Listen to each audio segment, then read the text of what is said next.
അഞ്ചാമത് advocate medical practice ലെക്ചറിന്റെ അധ്യക്ഷത നൽകുന്ന നമ്മുടെ bar association president advocate Philipose Thomas sir, ഇന്ന് ഈ പ്രോഗ്രാം ഉദ്ഘാടനം ചെയ്യാനായിട്ട് ഇവിടെ എത്തിയിരിക്കുന്ന നമ്മുടെ ബഹുമാനായ ഡിസ്ട്രിക്ട് ക്യാൻസർ അസിസ്റ്റന്റ് ശ്രീ എൻ രവി അവർ, ഇന്ന് നമ്മുടെ ഇവിടെ ഈ ക്ലാസ് എടുക്കാനായിട്ട് എത്തിയിരിക്കുന്ന ഹൈക്കോടതിയിലെ സീനിയർ അഭിഭാഷകൻ അഡ്വക്കേറ്റ് കെ രാംകുമാർ സാർ, ഈ എൻഡോമെന്റ് നമ്മുടെ ബാറിൽ ഏർപ്പെടുത്തിയിരിക്കുന്ന നമ്മുടെ ബാറിലെ സീനിയർ അഭിഭാഷകനായിട്ടുള്ള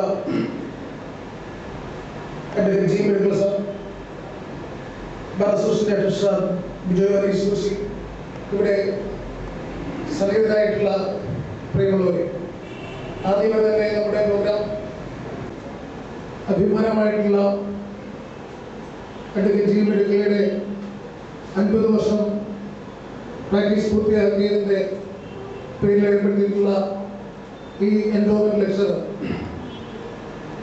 ഉദ്ഘാടനം ചെയ്യുന്നത് നമ്മുടെ ബഹുമാനായ നേതാക്കൾ പോലും മടിച്ച് കുറ്റകരമായ മൗനം വീക്ഷിക്കുന്ന ഈ കാലത്ത് തെറ്റിനെതിരെ ശരികേടുകൾക്കെതിരെ ശബ്ദമുയർത്തി നമ്മുടെ നാടിൻ്റെ അഭിഭാഷകന്റെ അഭിമാനമായി ഉയർന്നു നിൽക്കുന്ന അഡ്വക്കേറ്റ് നമുക്ക് ഈ പരിപാടിയിൽ നമ്മോട് സംസാരിക്കുന്നതിനെ ലഭിച്ചതിൽ ഉള്ള സന്തോഷം ഞാൻ നിങ്ങളോടൊപ്പം പങ്കുവയ്ക്കുന്നു.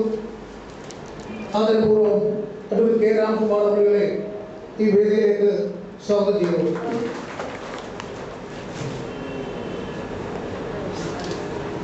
ഇവിടെ സ്വാഗതം ആശംസിക്കുന്നു.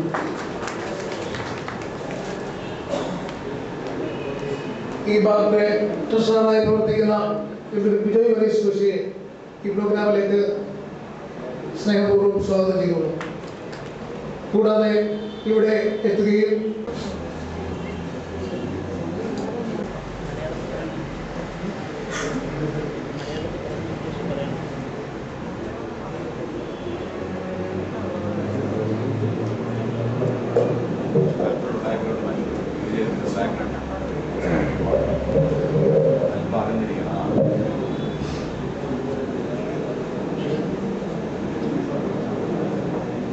വേദിയിലും സദസ്സിലുമിരിക്കുന്ന സഹോദരി സഹോദരന്മാർ,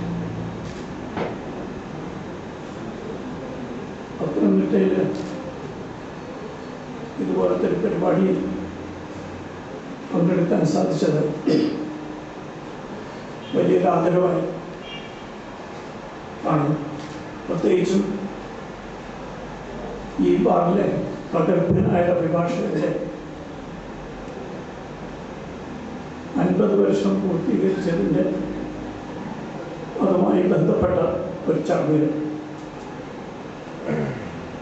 തീർച്ചയായും ഇതൊരു അസുലഭ അവസരമാണ്. പ്രത്യേകിച്ചും ഇവിടെ തിരഞ്ഞെടുക്കപ്പെട്ടിരിക്കുന്ന വിഷയം കാതലായി വ്യവഹാര സമൂഹത്തെ ബാധിക്കുന്ന ഒന്നാണ്. ലോകത്തിലെ മിക്ക പരിഷ്കൃത രാജ്യങ്ങളിലും കൂടുതൽ ജനശ്രദ്ധ ആകർഷിക്കുന്നത് ക്രിമിനൽ കേസുകളാണ്. നമ്മുടെ നാട്ടിലും അതിൻ്റെ അവസ്ഥ. സിവിൽ കോടതികളിൽ വല്ല അതിർത്തി തർക്കമോ ഇൻജങ്ഷനോ ഒരിക്കലും ഇപ്പോൾ എല്ലാം ശ്രദ്ധിക്കുന്ന മാധ്യമപ്രവർത്തകരും പോലും ശ്രദ്ധിക്കാറില്ല. അതുകൊണ്ടാണ് നമ്മൾ ഹൈക്കോടതിയിൽ സിവിൽ കേസുകൾക്ക് 15ഉം 20ഉം പഴക്കമുണ്ടാകും. കാരണം സിവിൽ കേസ് വിധിച്ച പത്രം ദൃശ്യമാധ്യമങ്ങളിൽ ശ്രദ്ധ വരാൻ, ജഡ്ജിമാരുടെ പേര് വരാൻ യാതൊരു സാധ്യതയും. അപ്പോൾ മറിച്ച് ഒരു കൊലക്കേസ് വിധിച്ചാൽ അല്ലെങ്കിൽ വിട്ടാൽ രാജ്യം മുഴുവൻ ശ്രദ്ധയാണ്. ഇതിവിടെ മാത്രമല്ല, മിക്ക രാജ്യങ്ങളിലും ആണ്. പ്രത്യേകിച്ചും വിചാരണ കോടതിയിൽ പ്രാക്ടീസ് ചെയ്യുന്ന നിങ്ങളെപ്പോലുള്ള അഭിഭാഷക സുഹൃത്തുക്കൾക്ക് ക്രിമിനൽ കോടതികളിൽ പ്രത്യേക പ്രാധാന്യമാണ്. കാരണം അവിടെ വെച്ചാണ് ഗ്രാസ് റൂട്ട് ലെവൽ എന്ന് നമ്മൾ പറയുന്നത്, അതിൽ ജനങ്ങളുമായിട്ട് സമ്പർക്കം ഉണ്ടാവുകയും തെളിവുകൾ രൂപീകരിക്കുകയും എന്ത് നിയമപ്രശ്നമാണ് ഭാവിയിൽ ഉണ്ടാകാൻ പോകുന്നത് എന്നതിൻ്റെ അടിത്തറ പാകുകയും ചെയ്യുന്നത് വിചാരണ അഭിഭാഷകനാണ്. വളരെ പ്രശസ്തരായ പല അഭിഭാഷകർക്കും ഫയൽ വർക്ക് എന്ന് പറഞ്ഞാൽ ഇംഗ്ലീഷ് പറയുകയാണെങ്കിൽ ഒരു ത്രില്ലായിരുന്നു. ഞങ്ങൾക്ക് ഹൈക്കോടതികളുടെ ആവശ്യം കിട്ടുന്ന തെരഞ്ഞെടുപ്പ് ചെയ്യണം, വിചാരണ സാക്ഷികൾ ബാക്കിയൊക്കെ വാദങ്ങളാണ്. മദ്രാസ് ഹൈക്കോടതിയിൽ വളരെ പ്രശസ്തനായ ഒരു ഇംഗ്ലീഷ് ബാരിസ്റ്റർ ഉണ്ടായിരുന്നു, സർ എഡ്വിൻ നോർട്ടൺ. ഇപ്പോഴും അദ്ദേഹത്തിൻ്റെ ഛായാചിത്രം അവിടെ പല കോടതികളും പ്രദർശിപ്പിച്ചിട്ടുണ്ട്. അന്ന് മദ്രാസ് ഹൈക്കോടതിയിലുള്ള സെഷൻസ് ഉണ്ടായിരുന്നു, ഹൈക്കോടതി സെഷൻസ്, പ്രമാദമായ കേസുകൾ. അദ്ദേഹം പറയും, ഒരു സെഷൻസ് ട്രയൽ നടത്താനാണ് യഥാർത്ഥത്തിൽ ഒരു ക്രിമിനൽ അഭിഭാഷകൻ വേണ്ടത്. അപ്പീൽ നടത്താൻ അതിലപ്പുറം ജാമ്യം ലോയേഴ്സ് ധാരാളം മതി എന്ന് അദ്ദേഹം പറയുമായിരുന്നു. അങ്ങേയറ്റം ബുദ്ധിപൂർവ്വതയും പലപ്പോഴും കോടതി മുറികളിൽ വെച്ച് പെട്ടെന്ന് തീരുമാനമെടുക്കാനും എതിരെ സ്ഥലം നടത്തുമ്പോൾ എപ്പോഴും നിർത്തണമെന്നറിയാൻ ഒക്കെ പ്രാബല്യമുള്ള ഒരാളായിരുന്നു നോർട്ടൺ. ഒരവസരത്തിൽ മദ്രാസ് ഹൈക്കോടതിയിൽ ബെഞ്ച് ഒരു കേസ് വിട്ടുകൊണ്ടിരിക്കുകയാണ്. കേസ് ബിഗമിയാണ്, 494.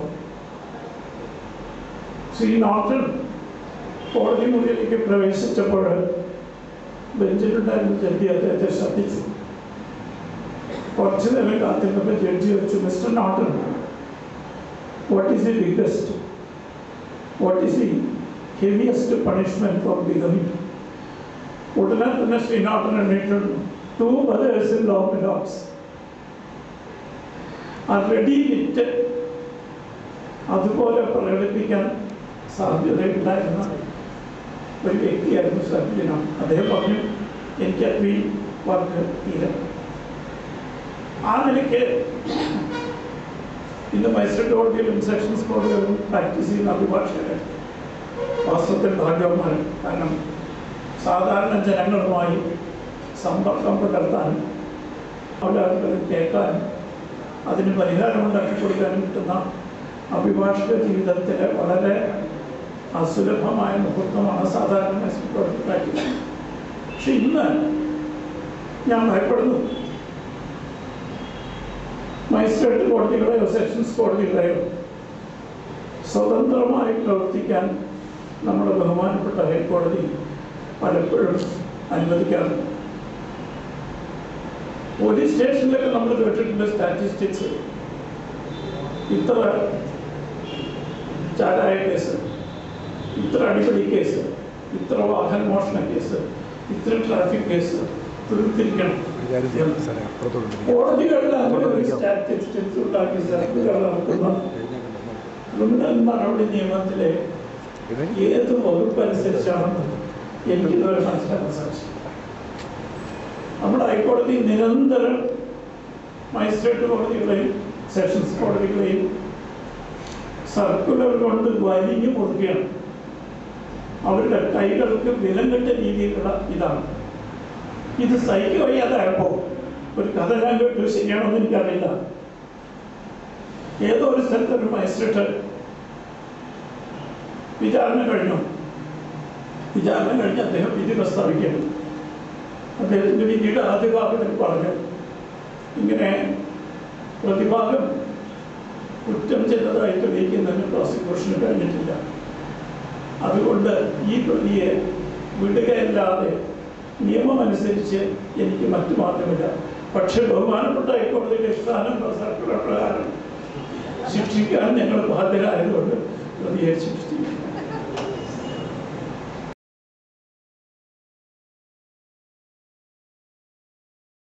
ഭാവന സൃഷ്ടിയായിട്ടുണ്ടായി അറിയാം. ഇതിന്റെ അവസരത്തിൽ പറഞ്ഞപ്പോൾ പിറ്റേ ദിവസം ഒരുപാട് ജഡ്ജിമാരോട് ചോദിച്ചത് ഏതാ സർക്കുലർ. ഏതായാലും ഈ സർക്കുലറുകൾ പോലീസ് ഡിപ്പാർട്ട്മെന്റിനെ അയക്കുന്ന പോലെ ഹൈക്കോടതി മജിസ്ട്രേറ്റുമാർക്കും സെഷൻസ് ജഡ്ജിമാർക്കുമായി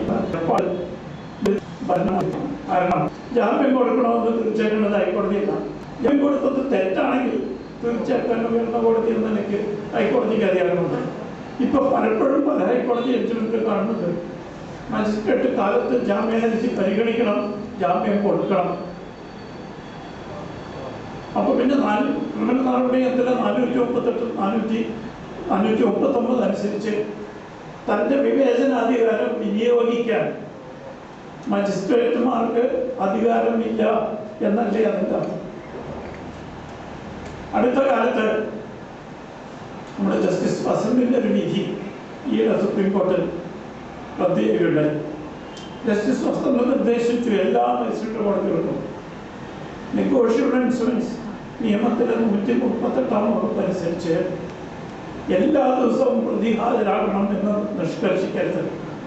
പലപ്പോഴും കോടതിയിൽ നിന്ന് ഹാജരാകുന്നതിൽ ഒഴിവാകാനുള്ള സൗകര്യം കൊടുക്കണം. ഇതൊരു മാർഗനിർദ്ദേശകമായി ജസ്റ്റിസ് വസന്ത് കൊടുത്തു. ആ വിധി ഇപ്പോൾ TGN Kumar versus state of Kerala എന്ന സുപ്രീം കോടതി കഴിഞ്ഞ ആഴ്ച റിപ്പോർട്ട് ചെയ്തു. സുപ്രീം കോടതിയുടെ അഭിപ്രായത്തിൽ ഇതുപോലെ മജിസ്ട്രേറ്റുമാർക്ക് നിർദ്ദേശം കൊടുക്കാൻ ഹൈക്കോടതികൾക്ക് അവകാശമില്ല. ഇതാണ് ഈ രാജ്യത്തെ നിയമം. സുപ്രീം കോടതി പ്രഖ്യാപിക്കുന്നത് 141 അനുച്ഛേദം അനുസരിച്ച നിയമമാണ്. ഇതാണ് രാജ്യത്തെ നിയമമെങ്കിൽ ഇന്ന് ഹൈക്കോടതി പുറപ്പെടുവിച്ച് എങ്ങനെ കേസുകൾ കൈകാര്യം ചെയ്യണം, എത്ര കേസുകൾ തീർക്കണം, ജാമ്യഹർജിയിൽ എങ്ങനെ നടത്തണം, സാക്ഷികളെ എങ്ങനെ വിചാരണ ചെയ്യണം. അടുത്ത കാലത്തിന് വിധി വന്നു ദൈനംദിന രീതിയിൽ കേൾക്കണം, മാറ്റിവെക്കാൻ പാടില്ല. ഈ സർക്കുലറുകൾക്കൊക്കെ നിയമസാധുത ഉണ്ടാവില്ല എന്ന് വേണം ഈ വിധി അനുസരിച്ച് പറയാൻ. കാരണം നമ്മുടെ ബഹുമാന്യരായ മജിസ്ട്രേറ്റുമാരും സെഷൻസ് കോടതി ജഡ്ജിമാരും അവരുടെ അധികാരം വിനിയോഗിക്കുന്നത് ക്രിമിനൽ നടപടി നിയമം അനുസരിച്ചാണ്. അതിൽ ഒരു സ്ഥലത്തും പറയുന്നില്ല വിചാരണ ചെയ്യുന്നതിലോ സാക്ഷി വിസ്തരിക്കുന്നതിലോ കേസ് നീട്ടിവെക്കുന്നതിനോ അഭിഭാഷകൻ ഹാജരില്ലെങ്കിൽ സമയം കൊടുക്കുന്നതിനോ അധികാരം നിർണയിക്കുന്നത് ഹൈക്കോടതിയുടെ തിട്ടൂരം അനുസരിച്ച് വേണം എന്ന് ക്രിമിനൽ നടപടി നിയമത്തിൽ ഒരു സ്ഥലത്തും പറയുന്നു. അപ്പൊ ഈ അധികാരം ജുഡീഷ്യൽ അധികാരമാണ്. ഹൈക്കോടതിക്ക് അഡ്മിനിസ്ട്രേറ്റീവ് പവറുണ്ട്. സ്ഥലം മാറ്റാൻ നിർദ്ദേശങ്ങൾ കൊടുക്കാനും ശിക്ഷ നടപടി എടുക്കാനും. പക്ഷേ മജിസ്ട്രേറ്റ് എന്ന നിലയിലുള്ള ജുഡീഷ്യൽ അധികാരത്തിന് മറ്റൊരു ബാഹ്യശക്തി ഇടപെടുന്നത് നമ്മുടെ നിയമം അനുവദിക്കുന്നില്ല. നിയമം എന്താണെന്ന് ഉയർന്ന കോടതി അതനുസരിച്ച് നിർണയിച്ച് വാദങ്ങളെ വ്യക്തപ്പെടുത്തുന്നവരെ കുറിച്ച് പറയാനാണ് അധികാരം ഹൈക്കോടതിയെക്കുണ്ട്. നിങ്ങൾ ഇന്ന രീതിയിൽ വിധിക്കണം, ഇന്ന രീതിയിൽ വിചാരണ ചെയ്യണം, ഇന്ന രീതിയിൽ നീട്ടിവെക്കണം, ഇന്ന രീതിയിൽ അഭിഭാഷകരെ കൈകാര്യം ചെയ്യണം എന്നൊന്നും പറയാൻ ക്രിമിനൽ നടപടി നിയമത്തിൽ ഒരു സ്ഥലത്തും അധികാരം കൊടുക്കുന്നത്. ഇന്ന് പാവം നമ്മുടെ മജിസ്ട്രേറ്റുമാർ വീർപ്പ് കൂട്ടിക്കൊണ്ടിരിക്കണം. ഞാൻ മനസ്സിലാക്കുന്നു, പ്രത്യേകിച്ചും വനിതാ അഭിഭാഷകരെ അവർ വളരെ കഷ്ടപ്പെട്ട് പഠിച്ച് എന്തെങ്കിലും ഒരു പോയിന്റ് കണ്ടുപിടിച്ച് സാക്ഷിയെ നിർവിസ്താരം ചെയ്യുമ്പോൾ മജിസ്ട്രേറ്റ് പറയണം വക്കീൽ എന്ത് ചോദിച്ചാലും എനിക്ക് ശിക്ഷിക്കണം. ഹൈക്കോടതി സർക്കുലറാണ്. ഇത് വിചാരണ പ്രഹസനമാക്കുന്ന രീതി ഒരു ജനാധിപത്യ രാജ്യത്തില് അന്തിമമായി നമ്മൾ ജനങ്ങൾക്ക് വേണ്ടി. അതുകൊണ്ടാണ് ക്രിമിനൽ നടപടി നിയമത്തില് ഒരു പ്രത്യേക വകുപ്പുണ്ട്. 327 എൻ്റെ ഓർമ്മ. എല്ലാ മജിസ്ട്രേറ്റ് കോടതികളും ജനങ്ങൾക്ക് തുറന്നു കൊടുക്കണം. All court shall be open to the public. 1868 ബ്രിട്ടീഷുകാർ എഴുതി വെച്ച നിയമം. കാരണം കോടതി നടപടികൾ സുതാര്യമാണ്. അവിടെ എങ്ങനെ വിചാരണ നടക്കുന്നു, പൗരനും തമ്മിലും ഭരണകൂടവും തമ്മിലുള്ള തർക്കങ്ങൾ ക്രിമിനൽ കോടതികൾ എങ്ങനെ കൈകാര്യം ചെയ്യുമെന്ന് അറിയാൻ ഈ രാജ്യത്തെ സാധാരണ ജനങ്ങൾക്ക് അവകാശമുണ്ട്. അവന് ഏത് കോടതിയിലും എപ്പോഴും കയറി നടപടികൾ വീക്ഷിക്കാം, വേണ്ടി എന്നാൽ വിമർശിക്കണം. ഈ നിയമത്തിന് മറികടന്നുകൊണ്ടല്ലേ ഈ അധികാരങ്ങൾ ഹൈക്കോടതി വെട്ടിപ്പോയത്. ഇപ്പോഴത്തെ സുപ്രീം കോടതി വിധിയുടെ അന്തസത്ത അതാണെന്നാണ് ഞാൻ മനസ്സിലാക്കുന്നത്. ജുഡീഷ്യൽ അധികാരത്തിൽ കൈകടത്താൻ ഒരു അപ്പീൽ കോടതിക്ക് ഈ ഘട്ടത്തിൽ വിചാരണ തീരുന്നതിന് മുമ്പ് അനുവാദമില്ല. ഇതൊക്കെ നിയമം പറയണം. പക്ഷെ ഇപ്പൊ നാം എന്താ കണ്ടുവരുന്നത്, നമ്മളൊക്കെ മനസ്സിലാക്കുന്നത് ഒരു കേസിൽ FIR രജിസ്റ്റർ ചെയ്താൽ അന്വേഷണം നടത്തുന്നത് അന്വേഷണ സംവിധാനമാണ്. വിവിധ അന്വേഷണ ഏജൻസികൾ ഇപ്പോഴത്തെ ഒരു പരിഷ്കാരം എല്ലാ കേസും CBI ഏൽപ്പിക്കലാണ്. അങ്ങനെ ഏൽപ്പിക്കുന്ന ഏജൻസികൾ വേണ്ട രീതിയിൽ അന്വേഷണം നടത്തി കോടതിയിൽ 173(8) അനുസരിച്ച് ഫൈനൽ റിപ്പോർട്ട് 174 വകുപ്പ് അനുസരിച്ച് ഫൈനൽ റിപ്പോർട്ട് കൊടുത്ത് കഴിയുന്നത് വരെ കോടതിയുടെ അധികാരമോ പങ്കോ ആരംഭിക്കുന്നില്ല. പക്ഷെ ഇപ്പൊ നടക്കുന്ന എന്താണ്, ഹൈക്കോടതി നേരിട്ട് അന്വേഷണം മോണിറ്റർ എന്ന ഭാഗ്യവാക്കാണ് ഉപയോഗിക്കുന്നത്. ഇതിനെവിടെയാണ് ക്രിമിനൽ നടപടി നിയമം അനുവദിക്കുന്നത്? കേസ് ഡയറി തയ്യാറാക്കിയ ഉടനെ മജിസ്ട്രേറ്റ് കോടതിയോട് അയക്കണം എന്ന് ക്രിമിനൽ നടപടി നിയമത്തിന്റെ നിയമമുണ്ട്. അതനുസരിച്ച് കേസ് ഡയറി പരിശോധിക്കാൻ മജിസ്ട്രേറ്റ് കോടതിക്ക് ചെയ്യാൻ വന്നു. പക്ഷെ ഒരു കേസിന്റെ അന്വേഷണം ഏത് രീതിയിൽ വേണം, എങ്ങനെ നടത്തണം എന്ന് ആ കാര്യത്തിൽ പരിചിതരും അനുഭവ സമ്പത്തുമുള്ള പോലീസ് ഉദ്യോഗസ്ഥന്മാർക്ക് വിട്ടുകൊടുക്കുന്നതിന് പകരം നീ ഇന്ന രീതിയിൽ ഇന്ന സാക്ഷിയെ വിളിക്കുക, ഇന്നവരെ ചോദ്യം ചെയ്യും എന്ന് പറയാൻ നമ്മുടെ കോടതികൾക്ക് വ്യക്തമായ അധികാരം ക്രിമിനൽ നടപടി നിങ്ങൾക്ക് കാണുന്നു. പക്ഷെ സമീപകാലത്ത് വരുന്ന മിക്കവാറും വിധികൾ ആരോപിക്കണം. ഞാൻ നിങ്ങളുടെ മുമ്പിൽ അവതരിപ്പിക്കാൻ പോകുന്നത് കഴിഞ്ഞ കൊല്ലത്തെ ക്രിമിനൽ ലോ ഡൈജസ്റ്റാണ്. പ്രധാനപ്പെട്ട ക്രിമിനൽ നിയമത്തിൽ വന്ന മാറ്റങ്ങൾ അതിൻ്റെ കാലഘട്ടമാണ്.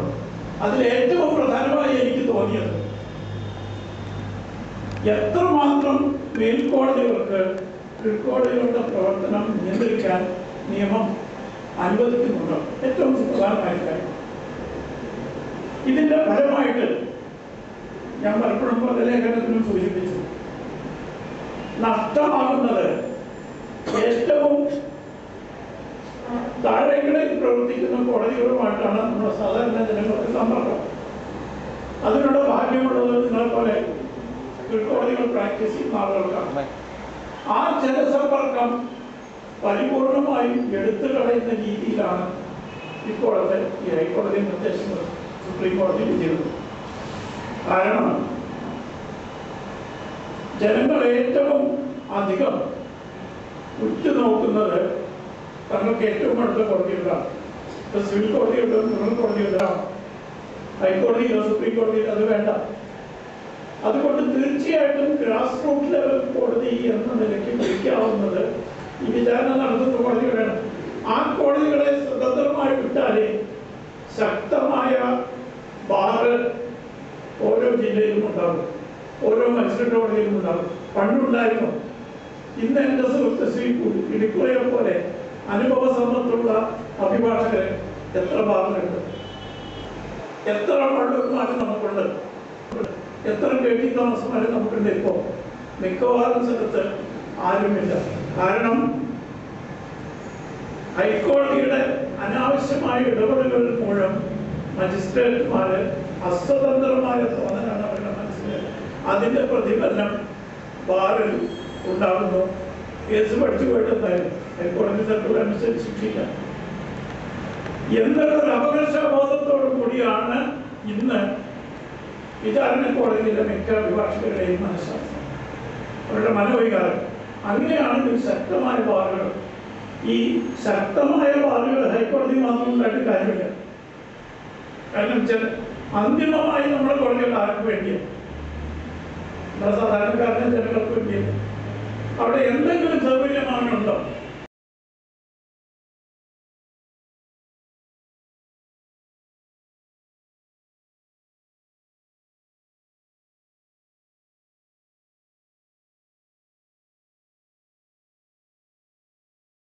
ഇന്ന കേസ് ഇന്ന സമയത്ത് വിളിക്കും എന്നൊരു നിശ്ചയദാർഢ്യമുണ്ട്. പലപ്പോഴും സ്ത്രീകൾ, കുട്ടികളുമായി വരുന്ന സ്ത്രീകൾക്ക് ഒന്ന് വിശ്രമിക്കാൻ പോലും സൗകര്യമില്ല. കേസ് എപ്പോൾ വിളിച്ച് ആയിട്ടില്ലെങ്കിലോ വാറണ്ട്. ഇങ്ങനെ ജനങ്ങളെ ബുദ്ധിമുട്ടിക്കാനുള്ള സ്ഥാപനങ്ങളാണോ നമ്മുടെ ക്രിമിനൽ കോടതികൾ? എൻ്റെ പിന്നീട് അഭിപ്രായത്തിലല്ല. ഞാൻ ലോകത്തിലെ പല രാജ്യങ്ങളിലും കോടതികൾ കണ്ടിട്ടുണ്ട്.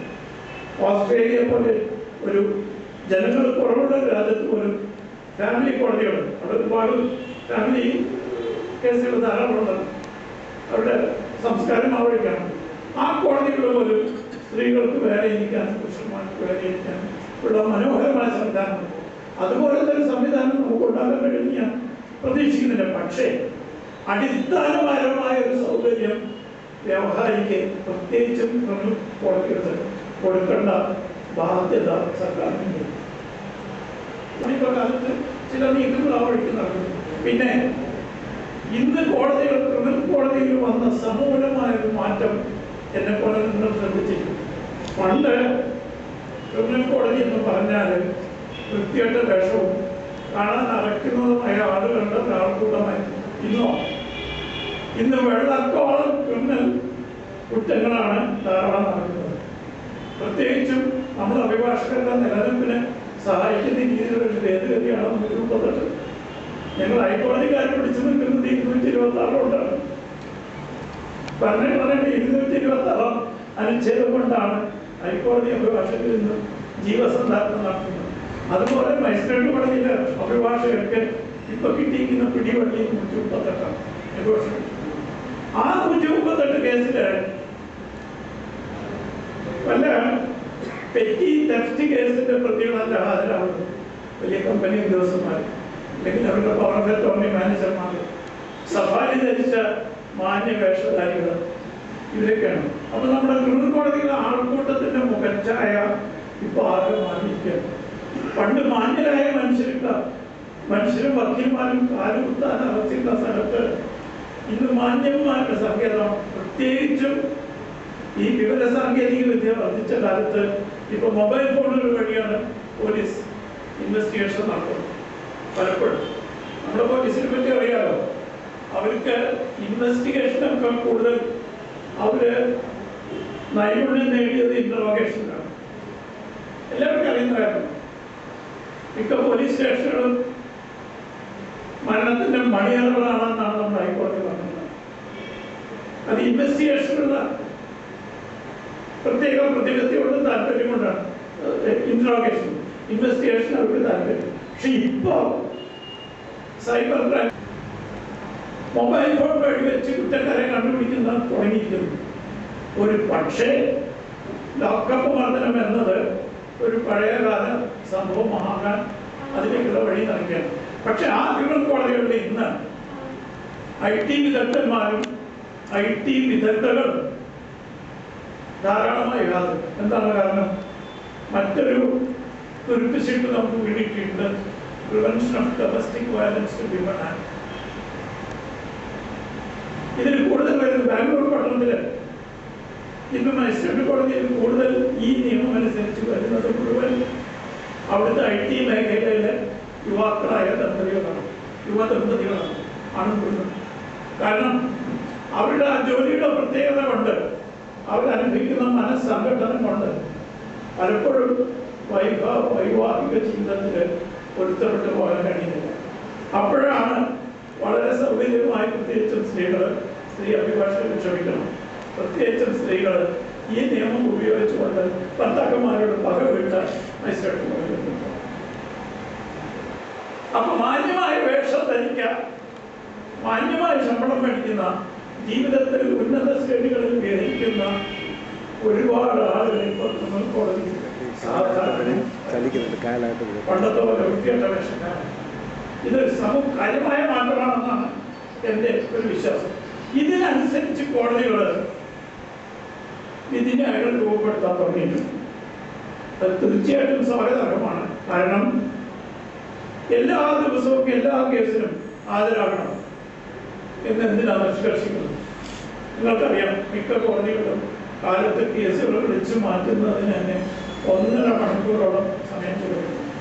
ഈ 1.5 മണിക്കൂർ നേരം ഒരു വ്യവസായി വന്ന് ലീവ് എടുത്തിട്ടോ ശമ്പളം നഷ്ടപ്പെട്ടിട്ടോ അല്ലെങ്കിൽ കുട്ടികളെ നോക്കാതെ വന്ന് കാവലിരിക്കുന്ന ഒരു സംവിധാനം, അതിനനുസരിച്ചുള്ള വിധിന്യായങ്ങൾ നമ്മുടെ സുപ്രീം കോടതിയും ഹൈക്കോടതിയും പുറപ്പെടുവിച്ചു. ഒരുപക്ഷെ ജസ്റ്റിസ് വസന്തൻ ഈ അന്തസ്സത്ത ഉൾക്കൊണ്ടുകൊണ്ടായിരിക്കാം അദ്ദേഹത്തിന്റെ വിധിന്യായം പുറപ്പെടുത്തി. നിർഭാഗ്യവശാൽ സുപ്രീം കോടതി പറഞ്ഞിട്ടുള്ളത് അദ്ദേഹത്തിന്റെ അധികാരം എനിക്ക് പുറത്താണ്. പക്ഷെ നമ്മുടെ മജിസ്ട്രേറ്റുമാർക്ക് വേണമെങ്കിൽ വ്യക്തിപരമായി ഓരോ ദിവസവും ഹാജരാക്കുന്ന ഒഴിവാക്കാൻ കൊടുത്ത അവസരമുണ്ട്. ആ വിവേചന അധികാരം ജനങ്ങളുടെ കാഴ്ചപ്പാടിൽ വിനിയോഗിക്കും എന്ന് പ്രതീക്ഷിക്കാം. അന്തിമമായി വ്യവഹാരിയുടെ താല്പര്യത്തിനാണെന്ന് നമ്മളൊക്കെ നിലനിൽക്കുന്നു, അല്ലെങ്കിൽ ആണെന്ന് നമ്മൾ അവകാശപ്പെടുന്നു. ആ നിലയ്ക്കുള്ള കാഴ്ചപ്പാടുള്ള വിധികൾ ഇന്ന് ധാരാളം വന്നുകൊണ്ടിരിക്കും. തീർച്ചയായിട്ടും ഒരു സ്വാഗതാർഹമായ മാറ്റമാണ് ക്രിമിനൽ കേസുകൾ. മറ്റൊരു പ്രധാന കാര്യം നിങ്ങളൊക്കെ കേട്ടു കാണും, ആബർട്ട്സ് കേസ്. 498A ചാർജ് പോലും ഇന്ന് വേണമെങ്കിലും ഒത്തുതീർപ്പാക്കും. വളരെ ഒരു പുതിയ പ്രവണതയാണ്. പക്ഷെ സുപ്രീം കോടതി പറഞ്ഞു ഹിന്ദു മാരേജ് ആക്ട് അനുസരിച്ച് 13B അനുസരിച്ച് കൊടുക്കുന്ന ഹർജികൾ 6 മാസം തികയാതെ തീർപ്പാക്കാൻ നിങ്ങൾക്ക് അധികാരമില്ല, ഞങ്ങൾക്ക് മാത്രമേ. ചുരുക്കത്തിൽ ഫാമിലി കോർട്ടിന്റെ ആൾക്കൂട്ടം വീണ്ടും വർദ്ധിച്ചിരിക്കുകയാണ്. മറിച്ച് ഒരിക്കലും ഒരു പുനർവിചിന്തനത്തിന് സാധ്യതയില്ലാത്തത്, പുനരേകീകരണത്തിന് സാധ്യതയില്ലാത്ത കേസുകൾ എന്തിനാണ് ഈ IT ബിരുദധാരികളെയും മെഡിക്കൽ ബിരുദധാരികളെയും എഞ്ചിനീയർമാരെയും ഉയർന്ന സമ്പാദ്യം കിട്ടുന്ന ആളുകളെയും കുടുംബ കോടതിയിൽ വലിച്ചെടുക്കേണ്ട കാര്യം? ഇതിനൊരു പ്രായോഗികമായ സമീപനം നമ്മുടെ മേൽക്കോടതിയുടെ വികസനം അതിക്രമിച്ചിരിക്കണം. അതിലേക്കുള്ള കാൽവെപ്പുകൾ തുടങ്ങിയിരിക്കും. അത് ആബർട്ട്സ് കേസ് പോലെ ഒത്തുതീർപ്പിനുള്ള വ്യവസ്ഥകളും അത് അതിനെ സംബന്ധിച്ച ചില പുതിയ ചിന്തകളൊക്കെ നമ്മുടെ കോടതികളുടെ സമീപനത്തിന് സമൂലമായ ഒരു മാറ്റം വരുന്നതിൻ്റെ ലാഞ്ചനകൾ തുടങ്ങിയിട്ടുണ്ട്. പക്ഷേ ആ പണ്ട് മുതൽക്ക് പ്രവർത്തിച്ചു വന്നിരുന്ന ആ സമ്പ്രദായത്തിനോട് വിട പറയാൻ പലർക്കും വൈവിധ്യമുള്ളവരെ കാണും. ഇത് ബാധിക്കുന്നത് നമ്മുടെ സാധാരണ ജനങ്ങളെയാണ്. ഒരിക്കലും ഇത് അനുവദിച്ചു കൊടുക്കാൻ സാധ്യമല്ല. കാരണം ജനങ്ങൾക്ക് നീതി ലഭിക്കാനുള്ളതാണ് നമ്മുടെ കോടതികൾ. അവിടെ പരമപ്രധാനിയായ വ്യക്തി നീതിപീഠത്തിലിരിക്കുന്ന മജിസ്ട്രേറ്റോ ജഡ്ജിയോ നീതിപീഠത്തിന് താഴെ നീതിക്ക് വേണ്ടി വാദിക്കുന്ന അഭിഭാഷകനല്ല, നീതിക്ക് വേണ്ടി കേടുന്ന വ്യവഹാരി. ആ വ്യവഹാരിയുടെ താല്പര്യത്തിനനുസരിച്ച് വേണം നമ്മുടെ കോടതികളുടെ നടപടികളും ക്രമീകരണങ്ങളും രൂപപ്പെടുത്താൻ എന്നുള്ളൊരു കാഴ്ചപ്പാട് ഭാഗ്യവശാൽ ഉയർന്ന കോടതികൾ തന്നെ ചിന്തിക്കാൻ തുടങ്ങിയിട്ടുണ്ട്. അതുകൊണ്ടാണ് പലപ്പോഴും പല സുപ്രധാന അടുത്ത കാലത്ത് ജാമ്യം ക്രിമിനൽ നടപടി ക്രിമിനൽ റൂൾസ് ഓഫ് പ്രാക്ടീസിലെ 131-ാം റൂൾ അനുസരിച്ച് നടപടി എടുക്കണമെങ്കിൽ ജാമ്യം ക്യാൻസൽ ആവേണ്ട ആവശ്യമില്ല എന്ന് അടുത്ത കാലത്ത് വളരെ പ്രായോഗിക രീതിയിൽ ചിന്തിക്കുന്ന വിധിയാണ്. ഇതുപോലത്തെ ഒരുപാട് സുപ്രധാന വിധികൾ ഞാൻ നേരത്തെ സൂചിപ്പിച്ചു. എല്ലാ കേസുകളുടെയും നിയമവാരികയുടെ പേജ് നമ്പർ പറയാനല്ലോ ഞാനുള്ളത്. നിങ്ങൾക്ക് എന്നെ പോലെ തന്നെ അഭ്യാസ.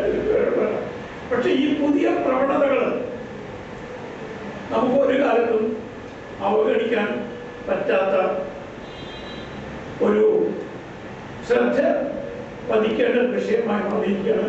ഈ രീതിയിൽ നമ്മുടെ എല്ലാ കോടതികളും ചിന്തിക്കട്ടെ എന്നാണ് ഞാൻ ആഗ്രഹിക്കുന്നത്. ജനങ്ങൾക്ക് കൂടുതൽ കോടതിയുടെ വിശ്വാസം. ഇന്ന് ജനങ്ങളെ കോടതിയിൽ നിന്ന് പ്രധാനമായും അകറ്റുന്നത് ഒരിക്കലും ഒഴിവാക്കാൻ പറ്റാത്ത കാലതാമസം. ഞാൻ പണ്ടൊരു സന്ദർഭത്തിൽ പറഞ്ഞു, ഒരു പ്രൊബേഷൻ അവസാനിപ്പിച്ചതിന് കേസ് കൊടുത്താൽ തീരുമ്പോഴേക്കും അത് പെൻഷൻ കേസായി മാറുന്ന നിയമവ്യവസ്ഥയാണ്. അത്രമാത്രം കാലതാമസമാണ്. എന്താ ഇതിന്റെ ആവശ്യം? അടുത്ത കാലത്ത് ഇപ്പോൾ നമ്മുടെ രാജ്യം മുഴുവൻ അഴിമതിയെ പറ്റി സംസാരിക്കുകയാണല്ലോ.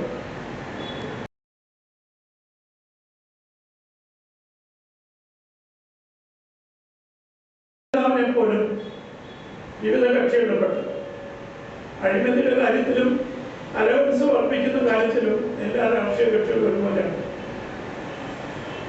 ഒരൊറ്റ പ്രമുഖ രാഷ്ട്രീയ നേതാവിനെ ജയിൽ ശിക്ഷ വിധിച്ച ഏതെങ്കിലും വിധി അഭിഭാഷകരായ നിങ്ങൾക്ക് കാണിച്ചു തരാം.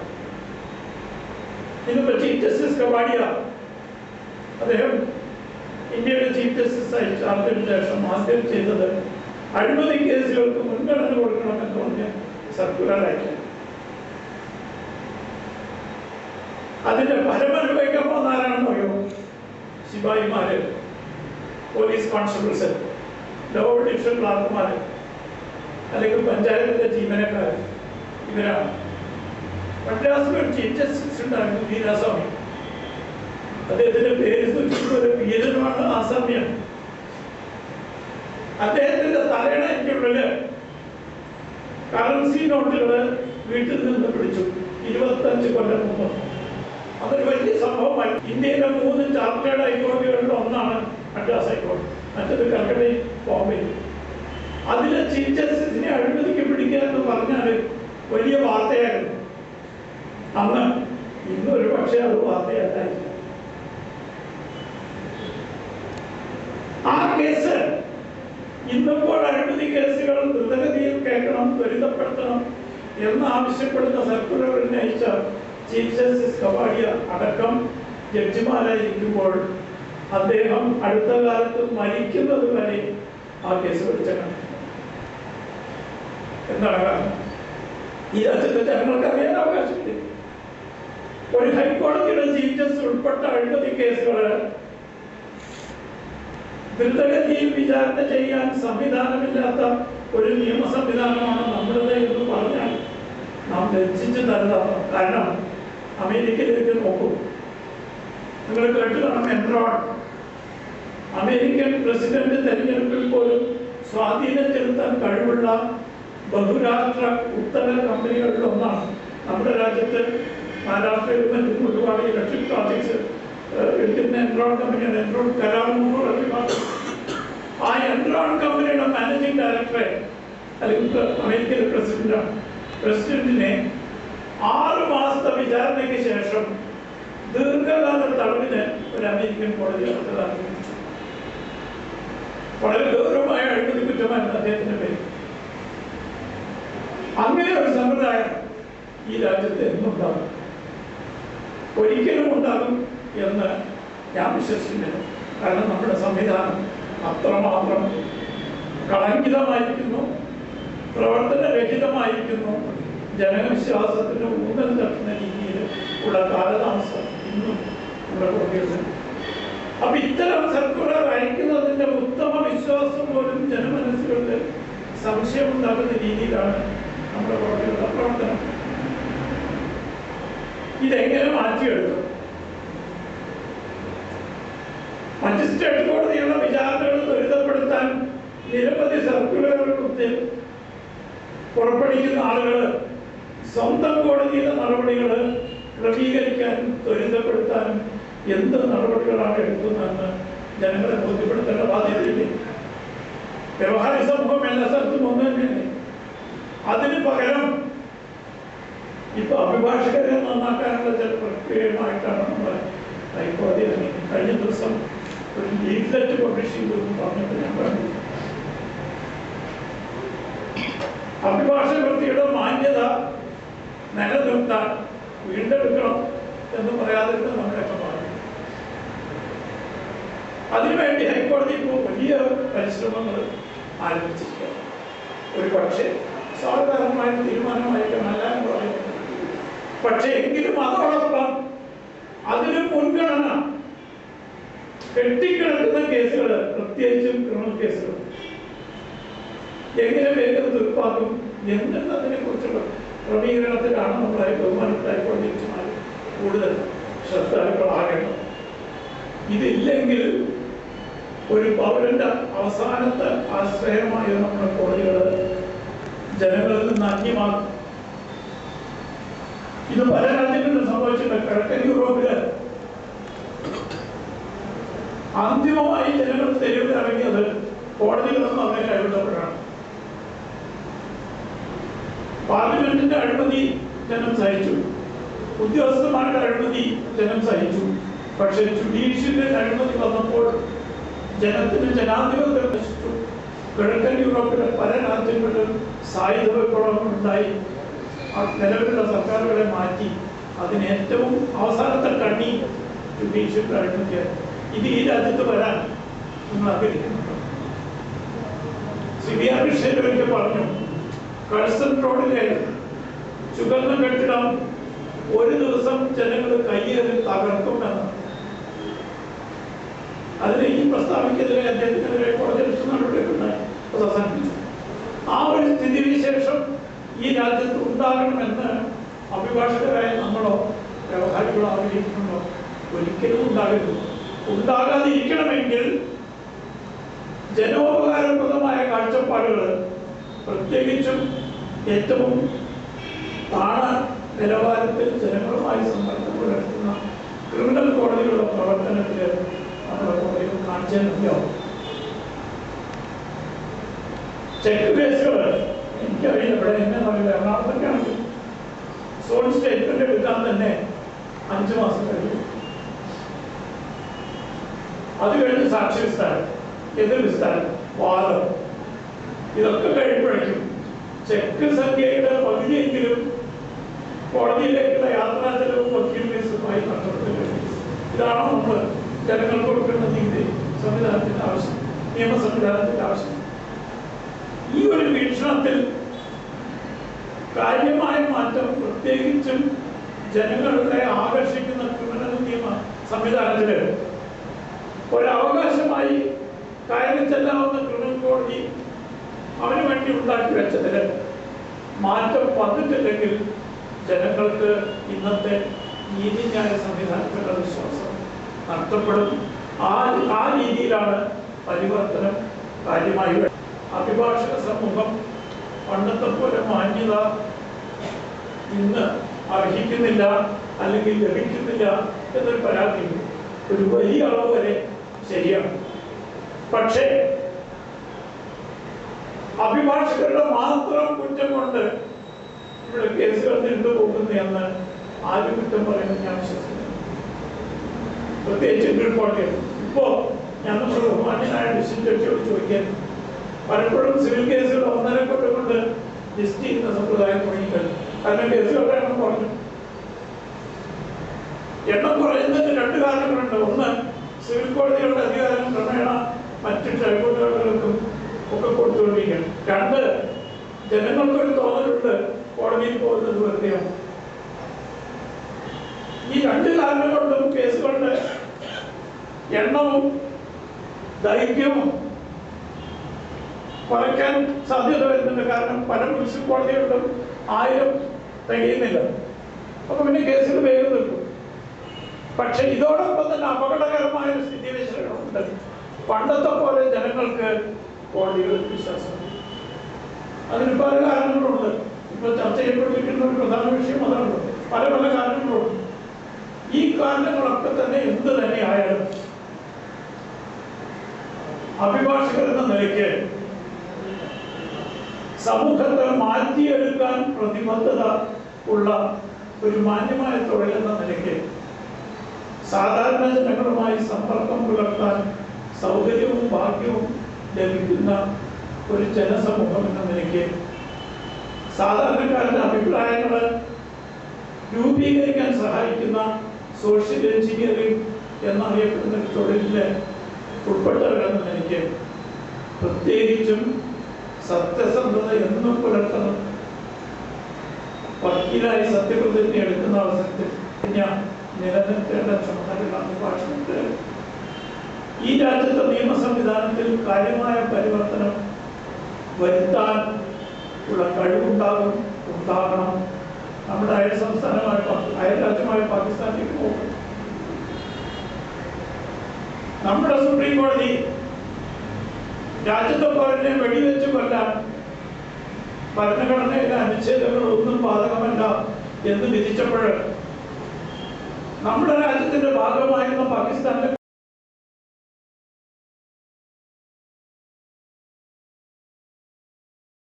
പട്ടാള നിയമം ഭരണഘടന ഭരണഘടനാ വിരുദ്ധമാണ് എന്ന് പ്രഖ്യാപിച്ചു. താരതമ്യം നോക്കും. ശ്രീമതി ബെനസൻ ഭുട്ടോ ഇന്ത്യയിൽ വന്നപ്പോൾ പറഞ്ഞു, ലോകത്തിലെ നീതിന്യായ സംവിധാനത്തിൽ ഏറ്റവും മികച്ചത് നിങ്ങളുടേതാണ് എന്ന് പ്രകടിപ്പിച്ചു. ആ നിയമ സംവിധാനത്തിന്റെ ഭാഗമാണ് നമ്മളൊക്കെ. പക്ഷേ ആദ്യ കോടതി പറഞ്ഞു ജനങ്ങളെ കണക്കിൽ വെടിവെച്ച് കൊല്ലാൻ സർക്കാർ. ഇന്നും അത് തിരുത്തി. കഴിഞ്ഞ മാസം ആ വിധി തെറ്റായിരുന്നു എന്ന് നമ്മുടെ ബഹുമാനപ്പെട്ട സുപ്രീം കോടതി തിരുത്തി. അങ്ങനെ പൗരന്റെ സ്വാതന്ത്ര്യത്തിനും അവകാശങ്ങൾക്കും വേണ്ടി നിലകൊള്ളുന്ന ഒരു കോടതിയിലെ ചീഫ് ജസ്റ്റിസിനെ പുറത്താക്കിയപ്പോൾ ലാഹോറിലെയും കറാച്ചിയിലെയും ഇസ്ലാമാബാദിലെയും അഭിഭാഷകരെ തെരുവിലിറങ്ങി ശബ്ദമുണ്ടാക്കിയപ്പോഴാണ് ജസ്റ്റിസ് ഇഫ്തിഖർ അഹമ്മദ് തിരിച്ചു പാകിസ്ഥാനി ചീഫ് ജസ്റ്റിസായി വന്നത്. ഈ കാര്യം നമ്മൾ ഒരിക്കലും മറക്കാൻ പാടില്ല. കാരണം സ്വാതന്ത്ര്യ സമരകാലത്ത് നമ്മുടെ സമൂഹം, അഭിഭാഷക സമൂഹം ചെയ്ത സംഭാവനകൾ നമുക്കൊരിക്കലും വിസ്മരിക്കാൻ പാടില്ല. വിപുലമായ പ്രാക്ടീസ് വലിച്ചെറിഞ്ഞ് മഹാത്മാഗാന്ധിയുടെ കൂടെ പോയ അഭിഭാഷകരുടെ ബോംബെ പഠനത്തിൽ ഇന്ന് അതിന് പകരം ഒരു കച്ചവടമായി അധപ്പതിച്ചിരിക്കുന്നു നമ്മുടെ തൊഴിലെന്ന് ജനങ്ങൾ ഇന്ന് സംശയിക്കുന്നു. അതിനിടവരുത്തുന്ന രീതിയിലുള്ള ഒരു പ്രവർത്തനവും നമ്മുടെ ഭാഗത്തുനിന്നുണ്ടാവാൻ പാടില്ല. പ്രത്യേകിച്ചും ജനങ്ങളുമായി നിരന്തരം സമ്പർക്കം പുലർത്തുന്ന ക്രിമിനൽ കോടതി, സെഷൻസ് കോടതി അഭിഭാഷകർ. ആ നിലയ്ക്ക് അഭിഭാഷക സമൂഹത്തിന് ഇവിടുത്തെ ഭരണയന്ത്രത്തെയും ഇവിടുത്തെ നീതിന്യായ വ്യവസ്ഥയും ഇവിടുത്തെ ജനാധിപത്യത്തെയും ജനവിശ്വാസത്തെയും നിലനിർത്താൻ ഉള്ള കാര്യത്തിൽ കാര്യമായ പങ്കുണ്ട് എന്ന് നാം ഒരിക്കലും വിസ്മരിക്കുന്നു. ആ പങ്ക് നിറവേറ്റുന്നതിൽ ഏറ്റവും സുപ്രധാനമായ കടമ നിർവഹിക്കുന്നത് കീഴ്ക്കോടതികളാണ്, മേൽക്കോടതികളല്ല. കാരണം കീഴ്ക്കോടതിയിൽ പാലിച്ചവർ വന്നാൽ അത് തിരുത്താൻ പ്രയാസമാണ്. എൻ്റെ മാന്യ സുഹൃത്ത് ശ്രീ വിടുപ്രയപ്പല ആളുകളുടെ പാത പിന്തുടർന്നുകൊണ്ട് പത്തനംതിട്ടയിലെ അഭിഭാഷകരെ തീർച്ചയായും മനസ്സിൽ വെച്ചുകൊണ്ട് ദൃഢപ്രതിജ്ഞ എടുക്കും എന്ന് ഞാൻ വിശ്വസിക്കുന്നു. എൻ്റെ വാക്കുകൾ എന്തെങ്കിലും പാളിച്ചകളുണ്ടെങ്കിൽ ക്ഷമിക്കും എന്ന് ഞാൻ വിശ്വസിക്കുകയാണ്. കേൾക്കാനും ശ്രദ്ധിക്കാനും സദ്യം പ്രേരണ കാണിച്ച പത്തനംതിട്ടയിലെ എല്ലാ സഹോദരി അഭിഭാഷകരും പ്രത്യേകം നന്ദി പറഞ്ഞുകൊണ്ട് ഇത്രയും നേരം എന്നെ സഹിച്ചതിന് ഒരിക്കൽ കൂടി നന്ദി പറഞ്ഞു എൻ്റെ വാക്കുകൾ അവസാനിപ്പിക്കട്ടെ. പദ്യമാണ്.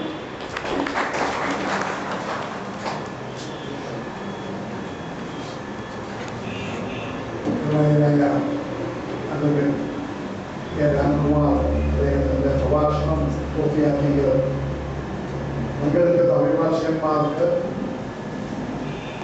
ഏതെങ്കിലും വിഷയത്തിൽ അഭിപ്രായം പറയാനോ അദ്ദേഹത്തോട് സംശയങ്ങൾ ചോദിക്കാനുള്ള അവസരമുണ്ട്. പരിമിതമായ സമയം അതിനുവേണ്ടി വിനിയോഗിക്കാം.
ഒരു ചെറിയ സംശയം അല്ലെങ്കിൽ ഒരു അനുഭവത്തിലെ ഉണ്ടാവാം. ജുഡീഷ്യറിയിലെ അഴിമതിയെ പറ്റിയുള്ളത് ജുഡീഷ്യൽ മാത്രമല്ല മറ്റുള്ള അഴിമതിയെ പറ്റിയും അഴിമതി കേസുകൾ കടത്തിവിടാൻ ആവശ്യമുണ്ട്. മദ്രാസ് ഹൈക്കോടതിയിലെ ഒരു ചീഫ് ജസ്റ്റിസിന്റെ പേരുണ്ടായ അഴിമതി കേസ് നാളെ വരെ തീർച്ചയായില്ല കാര്യങ്ങളൊക്കെ അദ്ദേഹം സൂചിപ്പിക്കുകയുണ്ടായി. ആ ഒരു സാഹചര്യത്തിൽ ഭാരതത്തിന്റെ പരമോന്നത നീതിപീഠത്തിന്റെ അതിനെതിരെ ഒരു അഴിമതി ആരോപണം അതൊരു സംശയത്തിന്റെ നില ഉണ്ടായപ്പോൾ ബഹുമാനായ രാംകുമാർ സാർ ഒരു TV ചാനലിലൂടെ അദ്ദേഹത്തെ വളരെ ശക്തമായി ന്യായീകരിക്കുകയും ഒരു കാഴ്ച കാണാൻ ഇടയുണ്ടായി.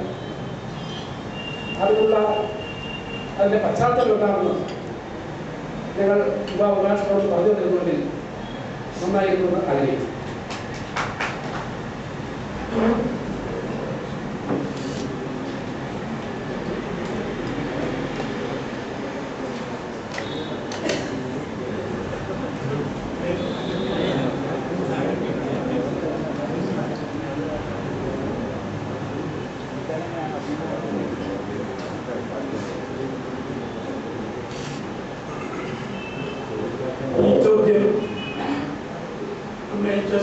അനിലിനോട് എനിക്ക് പ്രത്യേകം നന്ദിയുണ്ട്. കാരണം അദ്ദേഹം തെറ്റിദ്ധരിച്ച പോലെ തന്നെ കേരളത്തിൽ ഒരുപാട് ആളുകൾ ഈ കാര്യത്തിൽ അതിനായിട്ട് നിർച്ചുകൊണ്ടിരിക്കണം. എനിക്ക് കിട്ടുന്ന എഴുത്തുകൾ അത് വ്യക്തമാക്കുന്നുണ്ട്. പിന്നെ ഞാൻ ഈ എഴുത്തുകളൊക്കെ കിട്ടി പരിചയിക്കുന്ന 77 മുതൽ പരിചയിക്കുന്ന ആളാവുണ്ട്. അതിലൊന്നും ഞാൻ ചൂടാകും. അദ്ദേഹം ചോദിച്ച ചോദ്യം വളരെ പ്രസക്തമാണ്. ജുഡീഷ്യറിയുടെ അഴിമതിക്കെതിരായി പ്രാക്ടീസ് ചെയ്യാനുള്ള സംവിധാനം പോലും തടസ്സം നേരിട്ട ആളാണ്. 84 അന്ന് ഞാൻ ആദരിക്കുന്ന സുപ്രീം കോടതിയിലെ ജസ്റ്റിസ് തുൾസർ കോർക്കറുടെ ബെഞ്ചിലാണ് എൻ്റെ കേസ് വന്നത്. അദ്ദേഹവും ഞാനും ശ്രീ ജയപ്രകാശ് ആരാധകരാണ്. അദ്ദേഹത്തിന്റെ ത്യാഗപൂർണമായ ജീവിതത്തിന്റെ ഒരു അനുഭാവിയാണ് ജസ്റ്റിസ് തുൾസർ കോർക്കർ. അപ്പൊ അദ്ദേഹം ഒരു അഭിപ്രായം പറഞ്ഞു, നിങ്ങൾക്ക് കേരളത്തിലെ ഹൈക്കോടതി ജഡ്ജിമാരോട് വിരോധമൊന്നുമില്ലല്ലോ, അവരെ വിമർശിച്ചുകൊണ്ട് പ്രത്യേകിച്ച് എന്തെങ്കിലും ലക്ഷ്യങ്ങളൊന്നുമില്ലല്ലോ, അപ്പൊ നിങ്ങളുടെ ഉദ്ദേശം ശരിയാണെങ്കിൽ ഞാൻ വിമർശിച്ചതിൽ വിഷമമുണ്ടെങ്കിൽ ഖേദമുണ്ട് എന്ന് പറയുന്നതിന് എന്താ? ഈ രീതിയിൽ അദ്ദേഹത്തിന്റെ അഭിപ്രായങ്ങളൊന്നും കേട്ടപ്പോൾ എനിക്കും തോന്നി, അഥവാ എനിക്ക് എന്തെങ്കിലും ലക്ഷ്യമുണ്ടെങ്കിൽ ഞാനത് നേടിക്കഴിഞ്ഞു. കാരണം ഹൈക്കോടതിയിൽ നടക്കുന്ന തോന്നിവാസികളെ കുറിച്ച് ജനങ്ങളെ അറിയിക്കാനാണ് എൻ്റെ ആഗ്രഹം. അത് നേടിക്കഴിഞ്ഞു. പിന്നെ അതിന്റെ പേരിൽ ഒരു രക്തസാക്ഷിയാവാൻ പലരും എന്നെ ഉപദേശം നോക്കിയെങ്കിലും ആ വരയിൽ ഞാൻ വീണില്ല. അപ്പൊ ആ നിലയ്ക്ക് അത് മാന്യമായി അവസാനിപ്പിക്കണം. എൻ്റെ ഭാഗ്യത്തിന് ഇന്നുവരെ കേരള ഹൈക്കോടതിയിൽ ഇരുന്ന ഏറ്റവും മഹാനായ ജഡ്ജി ജസ്റ്റിസ് MP മേനോൻ അദ്ദേഹം ഭംഗിയായി കൈകാര്യം. പക്ഷെ അതോടുകൂടി ജുഡീഷ്യറിയിലും അഴിമതിയുണ്ട് എന്ന വിഷയം ധൈര്യമായി അവതരിപ്പിക്കാൻ പലർക്കും അതിനുശേഷം സാധിച്ചു എന്നതാണ് പ്രത്യേകത. ഇന്നിപ്പോൾ നടക്കുന്ന ഈ വിവാദം വാസ്തവത്തിൽ എനിക്ക് ദുഃഖമുണ്ട്. നമ്മുടെ അഭിഭാഷകരും മുൻ സുപ്രീം കോടതി ജഡ്ജിമാരും മുൻ പാർലമെന്റ് അംഗങ്ങളൊന്നും ഒരു വിഷയം കൈകാര്യം ചെയ്യുമ്പോൾ അതിനെക്കുറിച്ച് ഗാഢമായി പഠിച്ച് അഭിപ്രായ പ്രകടനം നടത്തുന്നതിന് പകരം മീഡിയ ശ്രദ്ധ പിടിച്ചു പറ്റാൻ സ്റ്റുഡിയോയിൽ തിളക്കമുള്ള ലൈറ്റുകളുടെ മുന്നിൽ ശോഭിക്കാൻ വേണ്ടി എന്തെങ്കിലും പറയുന്ന ഏർപ്പാട് കൊണ്ട് ജനങ്ങളെ ഒരിക്കലും തെറ്റിദ്ധരിപ്പിക്കാൻ ഇത് സുഹൃത്ത് ശ്രീ ജസ്റ്റിസ് ബാലകൃഷ്ണനെ കുറിച്ച് അഭിപ്രായമാണ്. ഒരു ചീഫ് ജസ്റ്റിസിന് അഴിമതി നടത്താൻ 2 മാർഗങ്ങളാണുള്ളത്. ഒന്ന്, വിധി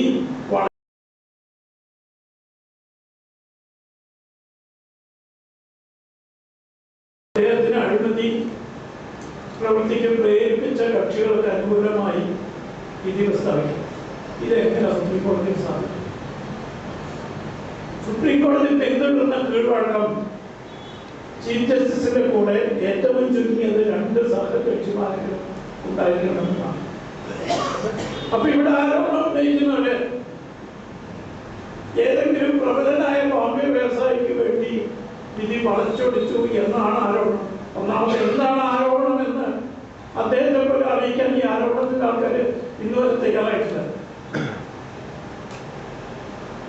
അദ്ദേഹം ഭൂപരിഷ്കരണ നിയമം രക്ഷപ്പെടാൻ വേണ്ടി ട്രസ്റ്റ് ഉണ്ടാക്കിയ ഒരു കേസില്ല. സ്റ്റാമ്പ് ഡ്യൂട്ടി ഒഴിവാക്കാൻ മന്ത്രിമാരെ സ്വാധീനിച്ചു എന്ന് കേസില്ല. സാമൂഹ്യക്ഷേമ വകുപ്പിൽ നിന്ന് അർഹിക്കാത്ത 5 ലക്ഷം നേടിയെടുത്ത ഒരു കേസില്ല.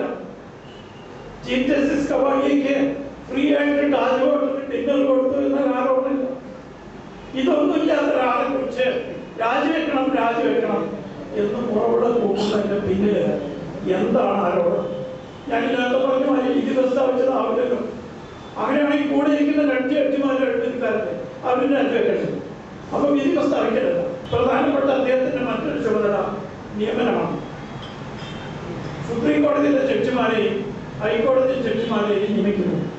ഈ നിയമിക്കുന്നത് പണ്ടത്തെ പോലെ ചീഫ് ജസ്റ്റിസിന് മാത്രം കൺസൾട്ട് ചെയ്തുകൊണ്ടല്ല. ഭരണഘടനയുടെ 217 അനുച്ഛേദത്തിൽ കൺസൾട്ടേറ്റ് എന്ന് പറഞ്ഞത് സുപ്രീം കോടതി ലോകത്ത് ഒരു രാജ്യത്തും ഇല്ലാത്ത രീതിയിൽ ഒരു കൊളീജിയത്തിനെ ഏൽപ്പിച്ചിരിക്കുകയാണ്. നമ്മുടെ ഭരണഘടനയിൽ ഒരു സ്ഥലത്ത് കൊളീജിയം വന്നിട്ടുണ്ട്. ആ കൊളീജിയത്തിന് സുപ്രീം കോടതിയിൽ 5 പേരും ഹൈക്കോടതിയിൽ 3 പേരും ഉണ്ട്. വാദത്തിന് വേണ്ടി സമ്മതിക്കുക ചീഫ് ജസ്റ്റിസ് തന്റെ സ്വന്തം ബന്ധുവിനെ നിയമിക്കാൻ ആഗ്രഹിച്ചു. എങ്ങനെ സാധിക്കും അദ്ദേഹത്തിന്? മറ്റ് 3 ജഡ്ജിമാരും അദ്ദേഹം പറയുന്നവർക്ക് ഒപ്പിട്ട് കൊടുക്കുന്നു. അപ്പൊ പിന്നെ നിയമന കാര്യത്തിൽ അഴിമതി നടത്തി എന്നൊരു വാദം ഉന്നയിക്കാൻ പറ്റില്ല. പിന്നെ വസ്തുക്കൾ വാങ്ങിക്കൂട്ടി, ഇതാണ് മറ്റൊരു ആരോപണം. കർണാടക ചീഫ് ജസ്റ്റിസ് ആയിരുന്ന പോൾ ഡാനിയൽ ദിനകരന്റെ പേരില് പഴയ മാർക്സിസ്റ്റ് നേതാവായിരുന്ന പി രാമമൂർത്തിയുടെ മകള് ചെന്നൈയിലെ അഭിഭാഷക ആർ വൈകയുടെ നേതൃത്വത്തില് ഒരു അഭിഭാഷക സമിതി വ്യക്തമായ തെളിവുകൾ ശേഖരിച്ചു. ഊട്ടിയിൽ 80 ലക്ഷത്തിന്റെ ബംഗ്ലാവ് വാങ്ങി. ആർക്കോണത്തിന് രചനകൾക്ക് നീക്കപ്പെട്ട ഏക്കറക്കണക്കിന് വസ്തുക്കൾ കയ്യേറി. ഇങ്ങനെ ഏതെങ്കിലും ഒരാരോപണം ശ്രീ അനിൽ സൂചിപ്പിച്ച മുൻ ചീഫ് ജസ്റ്റിസിന്റെ പേരിൽ ആരെങ്കിലും ഉന്നയിച്ചിട്ടുണ്ടോ? ഇന്നുവരെ അദ്ദേഹത്തിന്റെ മുൻഗാമി ജസ്റ്റിസ് ഷബർവാൾ അദ്ദേഹത്തിന് മനുഷ്യാവകാശ കമ്മീഷൻ സ്ഥാനം കൊടുത്തില്ല. കാരണം സുപ്രീം കോടതി നിൽക്കുന്നതിന്റെ ഏതാണ്ട് 1 കിലോമീറ്റർ അങ്ങപ്പുറത്ത് ഡൽഹിയിലെ ഏറ്റവും വിലപിടിപ്പുള്ള സ്ഥലത്ത് 1 ഏക്കറോളം സ്ഥലം 176 കോടി വിലമതിക്കുന്ന സ്ഥലം 30 മക്കൾ വാങ്ങിയതാണ്. വാങ്ങാൻ സൗകര്യം കിട്ടിയത് ഡൽഹിയിലെ കെട്ടിടങ്ങൾ പൊളിച്ചു മാറ്റുന്നതിൽ നിന്ന് ഈ സ്ഥലം ഒഴിവാക്കിയ ജസ്റ്റിസ് അഗർവാളിന്റെ വിധിയാണ് എന്നാണ് പരാതി. ഇതുപോലെ വ്യക്തമായ ഏതെങ്കിലും ആരോപണം ചരിത്രത്തിൽ ആദ്യമായി കേരളത്തിൽ നിന്നൊരു ദളിതൻ വളരെ കഷ്ടപ്പെട്ട് സുപ്രീം കോടതിയിൽ എത്തിയപ്പോൾ ഉന്നയിക്കുമ്പോൾ അതിന്റെ പിന്നില് മറ്റെന്തോ ആണ് എന്നുള്ളത് വ്യക്തമാണ്.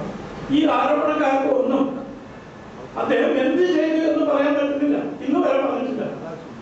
അപ്പൊ ഇതിലെ ഒരു തത്വമാണ്. എന്റെ അഭിപ്രായങ്ങൾ വ്യക്തിഗതമല്ല, തത്വഗതമാണ്. അതിലടങ്ങിയിരിക്കുന്ന തത്വം ഞാൻ പറയാം.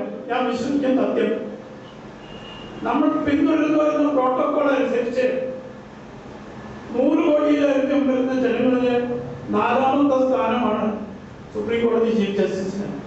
രാഷ്ട്രപതി, പ്രധാനമന്ത്രി, ലോക്സഭാ സ്പീക്കർ കഴിഞ്ഞാൽ 4ാമത്തെ സ്ഥാനമാണ്. രാഷ്ട്രപതി ഭവനിലെ ചടങ്ങുകൾക്ക് 4ാമത്തെ കസേരയിൽ ഇരിക്കേണ്ട ആളാണ് നമ്മുടെ ചീഫ് ജസ്റ്റിസ്. ആ സ്ഥാനം വഹിക്കുന്ന ഒരു ചീഫ് ജസ്റ്റിസിനെതിരായി യാതൊരു വ്യക്തമായ ആരോപണമില്ലാതെ ഉന്നയിക്കുന്നത് ഈ രാജ്യത്തെ ജനങ്ങൾ സഹിച്ചു കൊടുത്താൽ നാളെ വീണ്ടും സ്ഥാനം ഒഴിയുന്ന ഓരോ ചീഫ് ജസ്റ്റിസുമാരും ഇതുപോലെ അഭിമുഖീകരിക്കേണ്ടി വരില്ല എന്നുള്ളതിന് എന്താണ് അതുകൊണ്ട് അതുപോലത്തെ ഒരു സ്ഥാനം വഹിച്ച ആള് എന്ത് അഴിമതി കാണിച്ചു? എന്താണ് അഴിമതിയുടെ ആരോപണം? വിധി പ്രസ്താവനയിലാണോ? നിയമനവുമായി ബന്ധപ്പെട്ടതാണോ? ധനസമ്പാദനമാണോ? ഏതെങ്കിലും വ്യവഹാരികളെ സഹായിച്ചതാണോ എന്ന് ഒരു സൂചനയെങ്കിലും കൊടുക്കാൻ ആരോപണം വിധിക്കുന്നു. വളരെ വിനയപൂർവ്വം ഈ ചോദ്യം ചോദിക്കുക മാത്രമാണ് ഞാൻ ചെയ്തത്. ഈ ചോദ്യത്തിന് ഉത്തരം പറയുന്നതിന് പകരം വളരെ ബഹുമാന്യനായ വ്യക്തി, അദ്ദേഹത്തിന്റെ വിലപിടിപ്പുള്ള അമേരിക്കയിൽ നിന്ന് ഇറക്കുമതി ചെയ്ത ലെൻസിൽ കൂടെ സോഷ്യലിസ്റ്റ് വീക്ഷണം ഇപ്പോഴും നിലനിർത്തുന്ന അദ്ദേഹം പറഞ്ഞത് നിങ്ങൾ പണ്ഡിതക്കാരനാണ്. എനിക്ക് മറ്റൊരു മാർഗമില്ലാത്തത് കൊണ്ട് ഞാൻ അദ്ദേഹത്തിന് നോട്ടീസ് അയച്ചു. എന്താണ് അഴിമതി, ഏത് അഴിമതിയാണ് എന്ന് താങ്കളുടെ ഒരു മാന്യ വ്യക്തി, നിയമലോകത്തിന്റെ കുലപതിയായി ഞാൻ അംഗീകരിക്കുന്ന താങ്കൾക്ക് അതെന്നോട് പറയാനുള്ള ബാധ്യതയില്ലേ? അദ്ദേഹം മറുപടി അയച്ചു, ഞാൻ അങ്ങനെ പറഞ്ഞോ ഇല്ലയോ എന്ന് ഞാൻ ഓർക്കുന്നില്ല. അഥവാ ഞാൻ എന്തെങ്കിലും പറഞ്ഞിട്ടുണ്ടെങ്കിൽ തന്നെ അത് താങ്കളെ മുറിവേൽപ്പിക്കാനല്ല.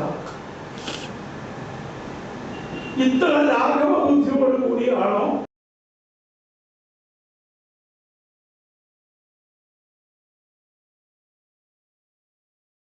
ഹൈക്കോടതിയിലുണ്ടാകും? ഇദ്ദേഹത്തിന് എന്നെ അറിയാൻ സാധ്യതയില്ല. അത് വളരെ ദൂരമായിട്ടുണ്ടാകും. ഞാനന്ന് വളരെ പ്രതീക്ഷയോടെ വളരെ താല്പര്യത്തോടെയും കണ്ടിരുന്ന ഒരാളാണ് അഡ്വക്കേറ്റ് കെ രാംകുമാർ. എനിക്ക് ഇന്ന് ഓർമ്മയുള്ളത് 6ാം കോടതിയിൽ ജസ്റ്റിസ് വടക്കേ ഒരു ഓർഡർ പാസ്സാക്കിയതിന് ശേഷം മിസ്റ്റർ രാംകുമാർ ചോദിച്ചു, ഇത് രാംകുമാർ അപ്പിയർ ചെയ്തുകൊണ്ടാണോ ഈ കേസിന്റെ വിധി? ഇന്ന കേസുകളിൽ സമാനമായ കേസുകളിൽ വിധിച്ചായിരുന്നല്ലോ വിധി. I would report the matter to chief justice. ഇത്ര തൻ്റെ ഇടത്തോടുകൂടി പറയുന്ന ചെറുപ്പക്കാരനോട് എനിക്കന്ന് വളരെ അഭിമാനമുണ്ടായിരുന്നു. ഇന്ന് പ്രായത്തിൻ്റെതാണോ ഒരു ചെറിയ വ്യത്യാസം മിസ്റ്റർ രാംകുമാർ സംശയം. മുൻ ചീഫ് ജസ്റ്റിസ് കെ ജി ബാലകൃഷ്ണനോ അദ്ദേഹത്തിന്റെ അനുജനോ മരുമക്കൾക്കോ നല്ലൊരു വക്കീലിനെ കണ്ടുപിടിക്കണമെന്നുണ്ടെങ്കിൽ ഏറ്റവും യോഗ്യനായ വക്കീൽ മിസ്റ്റർ രാംകുമാർ തന്നെ ആയിരിക്കും എന്ന കാര്യത്തിന് സംശയമില്ല. പക്ഷേ ഈ 2-3 ജഡ്ജിമാരെ, കാരണം ഈ സുപ്രീം കോടതി ജഡ്ജിമാരെ ഒറ്റക്കിരുത്തുകയില്ല, പലരെ കൂട്ടിയിരുത്തുള്ളൂ. എന്നിരുന്നാലും ഇത്രയും നാളത്തെ പരിചയം കൊണ്ട് ജസ്റ്റിസ് രാംകുമാറിന് മനസ്സിലാകണമല്ലോ, ഒരു പവർഫുൾ ആയിട്ടുള്ള ഒരു സീനിയർ ജഡ്ജി ഇരുന്നാൽ ഹൗ ഹി ക്യാൻ മാനിപ്പുലേറ്റ്. പിന്നെ അപ്പോയിന്റ്മെന്റിന്റെ കാര്യത്തിൽ ഇപ്പൊ കൊളീജിയം ഉണ്ടെങ്കിൽ പോലും ഒരു സീനിയർ ജഡ്ജിക്ക് to what extent he can influence his colleagues എന്നുള്ളതും മനസ്സിലാകാതിരിക്കുകയില്ലല്ലോ. വാദത്തിന് വേണ്ടി നല്ല വാദമുഖങ്ങളാണ്, വി അപ്രീഷിയേറ്റ്. പക്ഷേ ഒരു 80-82 കാലഘട്ടത്തിൽ ഞാൻ കണ്ട മിസ്റ്റർ രാംകുമാറിനെക്കാളും വ്യത്യസ്തനായ ഒരു രാംകുമാറിനെ ഇന്ന് കണ്ടു. രണ്ടും സന്തോഷം. ഞാൻ രണ്ടും എൻജോയ് ചെയ്യുന്നു. നന്ദി.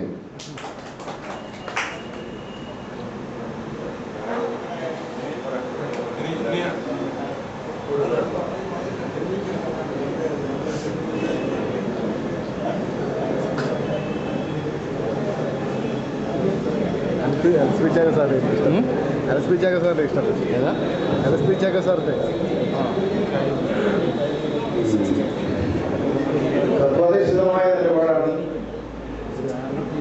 എന്നാണ് സാറ് വിശേഷിപ്പിച്ചത്. ഒരുപക്ഷെ ജസ്റ്റിസ് ബാലകൃഷ്ണനെ, ചീഫ് ജസ്റ്റിസിനെ ആയിരുന്നു അദ്ദേഹത്തെ ഒറ്റതിരിഞ്ഞ് ആക്രമിക്കുന്നതിനുള്ള ഒരു ദുഃഖം അദ്ദേഹത്തിന്റെ വാക്കുകളിലും തത്വത്തിലും ഉണ്ടോ എന്ന് ഞാൻ സംശയിക്കുന്നു. ഒരു സംഗതി, മദ്രാസ് ഹൈക്കോടതിയിൽ ഉണ്ടായ സംഭവത്തെക്കുറിച്ച് അതിന്റെ യഥാർത്ഥ വസ്തുതകൾ എന്തായിരുന്നുവെന്ന് സമീപകാലത്ത് ഇന്റർവ്യൂവിൽ വന്നിട്ടുണ്ട്. ആ സമീപകാലത്തുണ്ടായ ഇന്റർവ്യൂവിൽ വന്ന സംഗതി തീർച്ചയായും നമ്മുടെ ശ്രദ്ധയിൽപ്പെടേണ്ടതാണ്. അതായത് മദ്രാസ് ഹൈക്കോടതിയിലെ മുൻകൂർ ജാമ്യാപേക്ഷ പരിഗണിക്കുന്ന ജഡ്ജിയുടെ ചേംബറില് ബാർ കൗൺസിൽ ചെയർമാൻ കടന്നു ചെന്ന് ജസ്റ്റിസ് രാജ ആ സമയം ലൈനിൽ വന്ന് അദ്ദേഹത്തോട് സംസാരിക്കാൻ ശ്രമിച്ചു വന്നു. ആ ശ്രമിച്ചപ്പോൾ ആ ഫോൺ അദ്ദേഹം കൈപ്പറ്റ മന്ത്രി രാജ ക്ഷമിക്കണം മന്ത്രിയായി ശ്രമിച്ചിരുന്നു. അതിന് അദ്ദേഹം ആ ജഡ്ജി തയ്യാറായിരുന്നപ്പോൾ ആ ശ്രമം വിവരമായി. അതിനുശേഷം ഈ സംഗതി അദ്ദേഹം മദ്രാസ് ഹൈക്കോടതി ചീഫ് ജസ്റ്റിസിന് റിപ്പോർട്ട് ചെയ്തു. അതിനുശേഷം അദ്ദേഹം കത്തെഴുതി സുപ്രീം കോടതിയിലേക്ക്. ആ സുപ്രീം കോടതി കത്തെഴുതിയതിനു ശേഷം തൊട്ടടുത്ത ദിവസം തന്നെ ഇന്ത്യൻ എക്സ്പ്രസ് വന്ന ഇന്റർവ്യൂവില് സാങ്കത്യമില്ലാത്തൊരു സന്ദർഭത്തിൽ ഇതിനെ സംബന്ധിച്ചൊരു ക്വസ്റ്റ്യൻ ഉന്നയിച്ചിട്ട് ആ ക്വസ്റ്റ്യനുള്ള മറുപടിയില് അദ്ദേഹം അത് നിഷേധിക്കുകയാണ് ഉണ്ടായത്. പ്രകാരം ഒരു കത്ത് കിട്ടും, ഇൻഫർമേഷൻ കിട്ടിയെന്നുള്ളത് അതൊരു സംഗതിയാണ്. രണ്ടാമതായിട്ട് നീരാറാടിയമ്മയുടെ ടേപ്പുമായുള്ള അതിന്റെ റെവലേഷൻസ് വരുന്ന ഭാഗത്ത് നീരാറാടിയയുടെ രത്തൻ ടാറ്റ ഈ സംഗതി റെഫർ ചെയ്യുന്നുണ്ട്. രാജ ഇത്തവണ കൊടുക്കുന്നുണ്ട്. ആ സമയം നീരാറാടിയ പറയുന്നുണ്ട് അതെല്ലാം സെറ്റിൽ ചെയ്യുന്നു, കുഴപ്പമില്ല, കാരണം ചീഫ് ജസ്റ്റിസ് ഇന്റർവ്യൂ കൊടുത്തിട്ടുള്ളതും. ഇത് നടന്നു ദൂരദർശനാണ് ഇത് അവതരിപ്പിച്ചത്, ഈ ടെലികാസ്റ്റ്. അപ്പൊ സ്വാഭാവികമായിട്ടും നമ്മുടെ എല്ലാവരുടെയും ഒരു ധാർമ്മികത എന്ന് പറയുന്നത് നിയമപരമായി നമുക്കത് വലിയ ബലം പറയാൻ പറ്റില്ലെങ്കിലും ധാർമ്മികമായി സംശയത്തിന്റെ 100% നിലയിലാണ് ചീഫ് ജസ്റ്റിസ് ആയിരുന്ന ജസ്റ്റിസ് ബാലകൃഷ്ണൻ നിലനിൽക്കുന്നത് എന്നത് യാതൊരു സംശയമാണ്. ഒരുപക്ഷെ തന്നെ കാത്തിരിക്കുന്ന എല്ലാവരെയും ഇറങ്ങിക്കഴിഞ്ഞ് ഒരു ലൈറ്റ് വെച്ച് നാടൊക്കെ ചുറ്റണമെന്ന് ആ ഒരു ആഗ്രഹത്തിന്റെ പേരിലല്ലേ വാസ്തവത്തില് ഇത് മറച്ചു വെച്ചുകൊണ്ട് ഈ സംഭവം പുറത്തു വരാൻ ഇത്രയും കാലതാമസം ഉണ്ടായത് എന്നുള്ള കാര്യം നമ്മൾ ശ്രദ്ധിക്കേണ്ടതാണ്.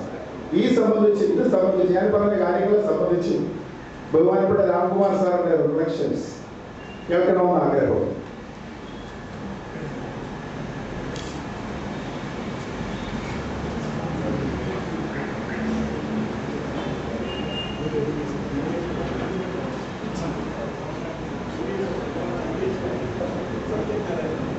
അഭിപ്രായങ്ങളെ കുറിച്ച് വളരെ ശക്തമായ പ്രതികരണങ്ങളുണ്ടായത് വാസ്തവത്തിൽ എനിക്ക് സന്തോഷം. കാരണം ഞാൻ ശ്രദ്ധിക്കപ്പെടുന്നു എന്നാണല്ലോ എൻ്റെ അർത്ഥം.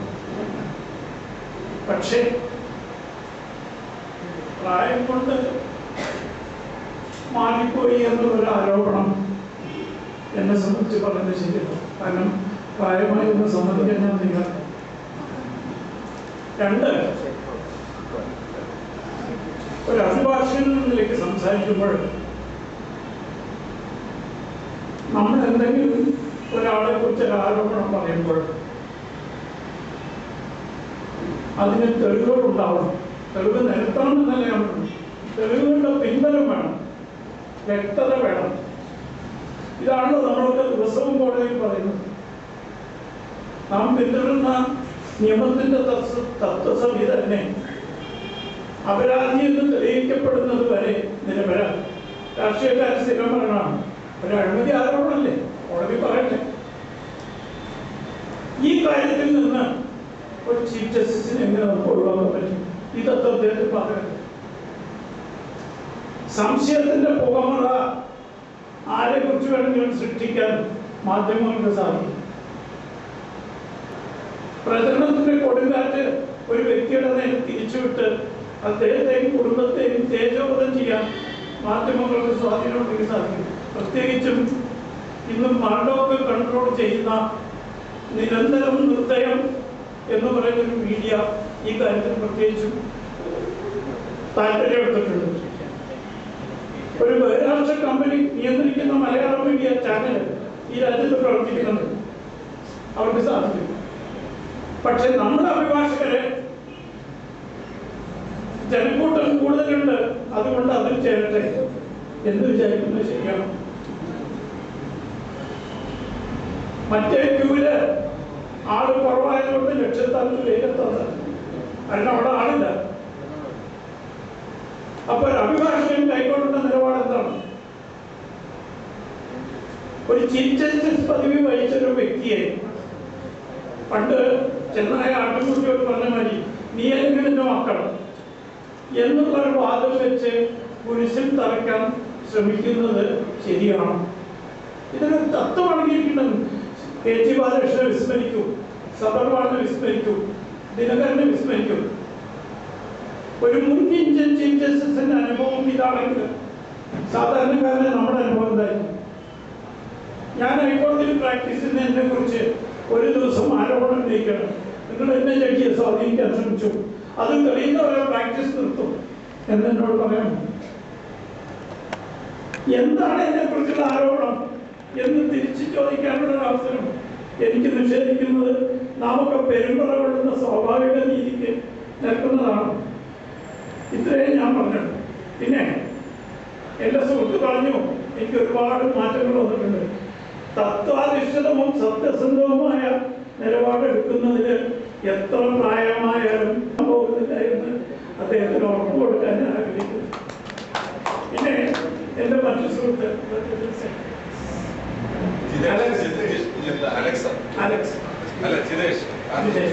അദ്ദേഹം കോടതിയലക്ഷ്യ കേസിനെ നിർഭാഗ്യവശാൽ ഈ കോടതിയലക്ഷ്യ കേസിനെ കുറിച്ച് യഥാർത്ഥ വിവരങ്ങൾ എന്താണ് ഉണ്ടായതെന്ന് പരിശോധിക്കാൻ ആരും തയ്യാറായിട്ടില്ല. എനിക്ക് മദ്രാസ് ഹൈക്കോടതിയിൽ ഒരുപാട് സുഹൃത്തുക്കളുടെ കാര്യം ഞാൻ കുറച്ചേറെ പരിചയമാണ്. അതിൻ്റെ യഥാർത്ഥ സംഗതികൾ ഞാൻ മനസ്സിലാക്കി. അവിടെ നടന്നത് എന്താണെന്ന് വെച്ചാൽ രാജയുടെ സ്വാധീന മേഖലയിലെ പെരമ്പല്ലൂർ എന്ന ഗ്രാമത്തിൽ ഒരു പ്രൊഫസറെ പച്ച പകല് ചുട്ടുധരിച്ചു കൊന്നു. തമിഴ്നാട്ടിൽ നിന്ന് ഒരു അസാധാരണ സംഭവം നിലപ്പ സാധാരണ സംഭവം മാറിക്കൊണ്ടിരിക്കുകയാണ്. പ്രത്യേകിച്ചും അഴകിയും തുടങ്ങിയ ആളുകളുടെ സ്വാധീന മേഖലകൾ. അതിനെക്കുറിച്ച് പോലീസ് കേസ് രജിസ്റ്റർ ചെയ്തു. DMK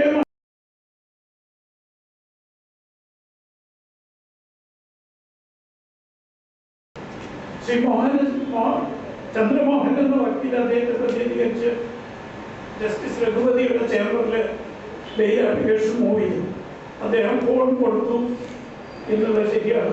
പക്ഷേ ജസ്റ്റിസ് രഘുപതി പറഞ്ഞു ഫോൺ ഞാൻ സംസാരിക്കുന്നില്ല, ഒരു യൂണിയൻ മന്ത്രി താങ്കളോട് സംസാരിക്കാൻ ആഗ്രഹിക്കുന്നു എന്നാണ് ചന്ദ്രമോഹൻ പറഞ്ഞത്. രാജയുടെ പേര് പറഞ്ഞിട്ടില്ല. ജസ്റ്റിസ് രഘുപതി ഇത് കേട്ട് ആലോചനപ്പെട്ട് ഞാൻ ഈ കേസ് ചേംബറിൽ നിന്ന് മാറ്റി ബെഞ്ചിൽ വെക്കാം എന്ന് പറഞ്ഞ് അപ്പം നേരം തന്നെ അദ്ദേഹം ബെഞ്ചിൽ ഇന്ന് കേസ് വിളിച്ചപ്പോൾ പറഞ്ഞു ഈ കേസ് ഞാൻ കേൾക്കാൻ ആഗ്രഹിക്കുന്നില്ല, മറ്റൊരു ബെഞ്ചിലേക്ക് വിടാം. അന്ന് തന്നെ വൈകുന്നേരം അദ്ദേഹം അന്നത്തെ ചെന്നൈ ഹൈക്കോടതി ചീഫ് ജസ്റ്റിസും ഇപ്പോൾ സുപ്രീം കോടതിയിൽ ഇരിക്കുന്നതുമായ ബോക്കലയ്ക്ക് ഒരു എഴുത്തയക്കാൻ. ആ എഴുത്തിൽ മന്ത്രി രാജയുടെ പേരില്ല. എഴുത്തിൻ്റെ പകർപ്പ് ഞാൻ വായിച്ചതാണ്, ഏഷ്യാനെറ്റ് TV-യിൽ എടുത്ത് കാണിച്ചതാണ്. ഒരു മന്ത്രി എന്നെ സ്വാധീനിക്കാൻ ശ്രമിച്ചു എന്ന് മാത്രമാണ് ജസ്റ്റിസ് രഘുപതി ഗോഖലെക്ക് അയച്ച കത്തിൽ പറയുന്നത്. പക്ഷെ അതിൻ്റെ ഒരു വിശദീകരണം എന്ന രീതിയിൽ അദ്ദേഹം ഒരു എഴുത്ത് ചീഫ് ജസ്റ്റിസ് ഇന്ത്യക്ക് അയച്ചു. അതിൽ രാജയാണ് എന്നൊരു സൂചനയുണ്ടായിരുന്നു. ജസ്റ്റിസ് പാലറ്റിനോട് ചോദിച്ചപ്പോൾ അദ്ദേഹം പറഞ്ഞു രാജയുടെ പേര് എനിക്ക് അയച്ച എഴുത്തിലൊന്നും കണ്ടില്ലല്ലോ, കാണാത്ത പേരുണ്ടെന്ന് പറയാൻ അദ്ദേഹം ബാധ്യസ്ഥനാണ്. യഥാർത്ഥത്തിൽ രാജ എന്ന മന്ത്രിയാണ് എന്നെ സ്വാധീനിക്കാൻ ശ്രമിച്ചത് എന്ന് ജസ്റ്റിസ് രഘുപതി ചീഫ് ജസ്റ്റിസ് ഗോഖലെയെ അറിയിച്ചിട്ടില്ല. ഫോണിൽ അറിയിച്ചെന്നില്ല, എഴുത്തിൽ അറിയിച്ചിട്ടില്ല. പോട്ടെ, അതൊക്കെ പോട്ടെ. ചീഫ് ജസ്റ്റിസ് ഓഫ് ഇന്ത്യക്ക് ഈ എഴുത്ത് കിട്ടി. അദ്ദേഹം എന്ത് ചെയ്യണം? ചീഫ് ജസ്റ്റിസ് ഓഫ് ഇന്ത്യക്ക് രാജ്യത്ത് മറ്റ് ഹൈക്കോടതികളിൽ നടക്കുന്ന കോടതിയലക്ഷ്യ ഇടപെടാൻ ഏത് നിയമമാണ് അധികാരം നൽകുന്നത്? കോടതിയലക്ഷ്യ നിയമത്തില് അതാത് രാജ്യത്തെ അതാത് ഹൈക്കോടതികളിലെ ചീഫ് ജസ്റ്റിസിന് സ്വമേധയായോ അഡ്വക്കേറ്റ് ജനറലിന്റെ അനുമതിയോടുകൂടിയോ അല്ലെങ്കിൽ ഏതെങ്കിലും ഒരു പൗരന്റെ അപേക്ഷയിലോ കോടതിയലക്ഷ്യ നിയമത്തിന് നടപടിയെടുക്കാം. ബെഞ്ചിന് സ്വമോട്ടോ നടപടിയെടുക്കാം. അതുകൊണ്ട് ശ്രീ MP ജയരാജന് അതല്ലാതെ ചീഫ് ജസ്റ്റിസ് ഓഫ് ഇന്ത്യക്ക് നിങ്ങൾ കോടതിയലക്ഷ്യ നടപടിയെടുക്കൂ എന്ന് പറയാനുള്ള സ്വാതന്ത്ര്യം നമ്മുടെ ഏത് നിയമത്തിലാണ് നൽകുന്നത്? അദ്ദേഹം അത് ചെയ്തിരുന്നെങ്കിൽ അത് തന്നെ കോടതിയലക്ഷ്യമാകുമായിരുന്നു. കാരണം മദ്രാസ് ഹൈക്കോടതിയുടെ കോടതിയലക്ഷ്യം നടന്നെങ്കിൽ അതിന് ഉത്തരവാദിയായ ആള് ജസ്റ്റിസ് ഗോഖലെയാണ്. ഗോഖലെക്ക് വേണമെങ്കിൽ രാജയുടെ പേരിലോ ചന്ദ്രമോഹൻ അഡ്വക്കേറ്റിന്റെ പേരിലോ കോടതിയലക്ഷ്യ നടപടിയെടുക്കാമായിരുന്നു. അദ്ദേഹം അത് ചെയ്തില്ല. കാരണം ദിവസവും സുപ്രീം കോടതി ജഡ്ജിപദം സ്വപ്നം കണ്ടുകൊണ്ടിരിക്കുന്ന വ്യക്തിയാണ് ഗോഖലെ. ശ്രീ കരുണാനിധിയെ പുഷിപ്പിച്ചാൽ ഡൽഹിയിൽ പോയിട്ട് സ്വന്തം നാടായ മഹാരാഷ്ട്രയിൽ പോലും തിരിച്ചെത്തില്ല എന്ന് അറിയാനുള്ള വിവേകം ജസ്റ്റിസ് ഗോഖലെക്കുണ്ടായിരുന്നു. അതുകൊണ്ട് അദ്ദേഹം കോടതി അലക്ഷ്യ നടപടി എടുത്തില്ല. ഒരു ചീഫ് ജസ്റ്റിസ് കോടതി അലക്ഷ്യ നടപടി എടുത്തില്ലെങ്കിൽ എടുക്കൂ എന്ന് കൽപ്പിക്കാൻ ഇന്ത്യൻ ചീഫ് ജസ്റ്റിസിന് എന്ത് അധികാരം, ഏത് നിയമത്തിനെ കൊടുക്കുന്നത്? പിന്നെ ജസ്റ്റിസ് ബാലകൃഷ്ണനെ കുറിച്ച് പഴി പറയുന്നതിൽ എന്ത് ന്യായമാണ്, എന്ത് നിയമമാണ്, എന്ത് ലോജിക്കാണ്? ജനങ്ങളുടെ കയ്യിൽ കിട്ടാൻ ചീഫ് ജസ്റ്റിസ് ബാലകൃഷ്ണൻ അഴിമതിക്കാരനാണ്. എന്താണ് അഴിമതി? അത് രാജിവെക്കും, ഞങ്ങൾ പിന്നെ പറയും. എന്നൊരു ന്യായം കൈക്കൊള്ളുന്നത് നേരത്തെ ഞാൻ സൂചിപ്പിച്ചതുപോലെ ബാലകൃഷ്ണൻ എന്ന വ്യക്തിയെ മറക്കൂ. ഇന്ത്യൻ ജുഡീഷ്യറിയുടെ സർക്കാരിന് ഈ നടപടിക്രമം ശരിയാണോ? പലർക്കും പല താല്പര്യങ്ങളുണ്ടാകും. കഴിഞ്ഞ ദിവസം ശ്രീ കരുണാകരന്റെ ചരണത്തിൽ അനുസ്മരണ യോഗം കൊച്ചിയിലെ ടൗൺ ഹാളിൽ നടന്നപ്പോൾ ഒരു മുൻ ജഡ്ജി പ്രസംഗിച്ചു, ജസ്റ്റിസ് ശ്രീരാമനെയും ജസ്റ്റിസ് നാരായണകുറുപ്പിനെയും നിയമിച്ചത് ഞാൻ പറഞ്ഞിട്ടാണ് എന്ന്. അതിന്റെ അർത്ഥം എന്താ? നഗ്നമായി സ്ഥാനമൊഴിഞ്ഞ ഭരണഘടനാ ബാഹ്യശക്തിയായി ശുപാർശത്തൊഴിലുമായി നടക്കുന്ന വ്യക്തിയാണ് ഞാൻ എന്ന് പരസ്യമായി സമ്മതിക്കുന്നുണ്ട്. ടൗൺ ഹാളില് ഈ പ്രസ്താവന നടത്തുമ്പോൾ കേരളത്തിന്റെ പ്രതിപക്ഷ നേതാവ് ഉമ്മൻചാണ്ടി ഉണ്ടായിരുന്നു, KPCC പ്രസിഡന്റ് രമേശ് ചെന്നിത്തല ഉണ്ടായിരുന്നു, ആ പാർട്ടിയുടെ സമന്വിത നേതാവായ എം എം ഹസൻ ഉണ്ടായിരുന്നു, എറണാകുളം DCC പ്രസിഡന്റ് ധനപാലന MP ഉണ്ടായിരുന്നു, വിജയ് കോട്ടോസ് ഉണ്ടായിരുന്നു. ഇവരുടെയൊക്കെ സാന്നിധ്യത്തില് ഞാൻ എനിക്കിഷ്ടമുള്ള രണ്ട് വ്യക്തികളെ ജഡ്ജിമാരായി തിരഞ്ഞെടുക്കാൻ ശ്രീ കരുണാകരനോട് അഭ്യർത്ഥിച്ചു. അദ്ദേഹം അത് സ്വീകരിച്ചു എന്ന് പറയുന്നതിൽ അടങ്ങിയിരിക്കുന്ന ശുപാർശ സ്വഭാവവും സ്വാധീനവും ഈ ജനങ്ങളുടെ മുന്നിൽ അഴിമതിയാണ്. അത് സ്വീകരിച്ചതൊരു ദളിതനായിപ്പോയതുകൊണ്ടും ഈ ചെയ്തത് ഉന്നത കുലജാതനായതുകൊണ്ടും അഴിമതിയല്ല. ഇത് എവിടുത്തെ ന്യായമാണ്? നിങ്ങൾ പറയും ദളിതൻ എന്നുള്ളത് സൗകര്യം പോലൊരു പദപ്രയോഗമാണ്. ശരിയാണ്, ദളിതനെ അഴിമതി കാണിക്കാമെന്ന് നമ്മുടെ രാജ്യത്തോടെ പറഞ്ഞു. പക്ഷേ ഇതിന്റെ പിന്നിൽ പ്രവർത്തിക്കുന്ന വ്യക്തികളുടെ ചരിത്രം പറഞ്ഞാൽ എനിക്കറിയാം. ഒരു വൻകിട ബോംബെ വ്യവസായിയും ഡൽഹി കേന്ദ്രമാക്കി പ്രവർത്തിക്കുന്ന രണ്ട് മലയാളി ദല്ലാളുകളും സുപ്രീം കോടതിയുടെ ഒരു വനിതാ അഭിഭാഷകരുമാണ് ഈ വിമർശനങ്ങൾക്ക് ചുക്കാൻ പിടിക്കുന്നതെന്ന് പത്തനംതിട്ടയിലെ അഭിഭാഷക സഹോദരന്മാരോട് പറയാൻ ഞാൻ ആഗ്രഹിക്കുകയാണ്. വ്യക്തമായ തെളിവുകൾ നിരത്താൻ തയ്യാറാണ്. ഇതൊക്കെ പറഞ്ഞിട്ടും എന്റെ പഴയ സ്വഭാവം മാറി, ഞാൻ രണ്ടുമണിക്ക് കൂട്ടുനിൽക്കുന്നു എന്ന് നിങ്ങൾ വിശ്വസിക്കുകയാണെങ്കിൽ സാഷ്ടാംഗ നമസ്കാരം മാത്രമേ. ഞാൻ ഏതായാലും കുരുത്തക്കളും ബ്രാഹ്മണ ശാപവും ഒക്കെ ഏറ്റുവാക്കി കഴിഞ്ഞു.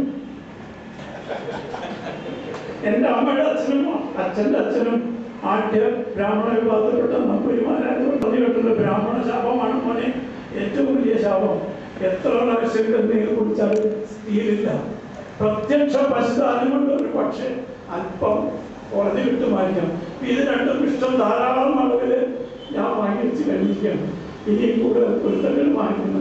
ഗുരുജന്മാരുടെ അവഗണന വാങ്ങണമെന്ന് എനിക്ക് യാതൊരു മോഹമില്ല. പക്ഷേ അഴിമതിയുടെ പേരില് ചില ആളുകളെ വേട്ടയാടുന്നത് അഴിമതി ചെയ്യുന്നതിനേക്കാൾ വലിയ അപകടമാണ് എന്നുള്ള വിശ്വാസമാണ്.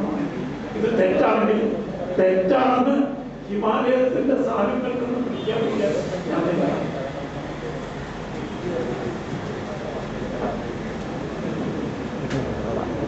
ചടങ്ങുകൾ വേഗം അവസാനിക്കുകയാണ്. അസോസിയേഷനെ ക്ഷണം സ്വീകരിച്ച് ഈ 5ാമത് എൻഡോമെന്റ് എക്സാം നടത്താൻ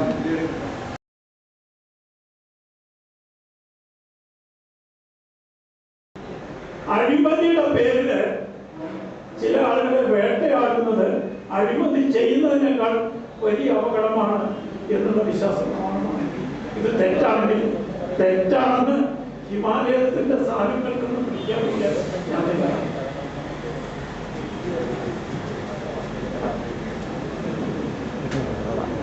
ചടങ്ങുകൾ വേഗം അവസാനിക്കുകയാണ്. അസോസിയേഷനെ ക്ഷണം സ്വീകരിച്ച് ഈ 5ാമത് എൻഡോമെന്റ് എക്സാം നടത്താൻ ഇവിടെ എത്തിയ അഡ്വക്കേറ്റ് രാംകുമാറിന് പത്തനംതിട്ട ബാർ അസോസിയേഷന്റെ ഒരു മൊമെന്റോ ഞാൻ നിങ്ങളുടെ എല്ലാ അനുമതിയോടും കൂടി സമർപ്പിക്കുന്നു.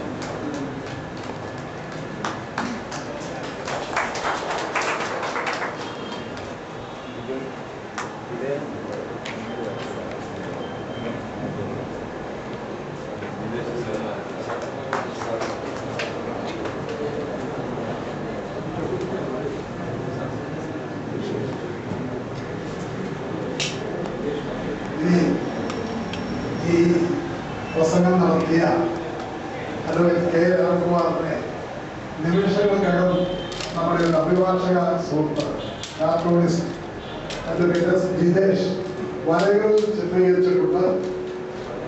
നിങ്ങൾ ഈ പുസ്തകത്തിന്റെ അപ്രീസിയേഷന്റെ അദ്ദേഹത്തിന് സമർപ്പിക്കുന്നു.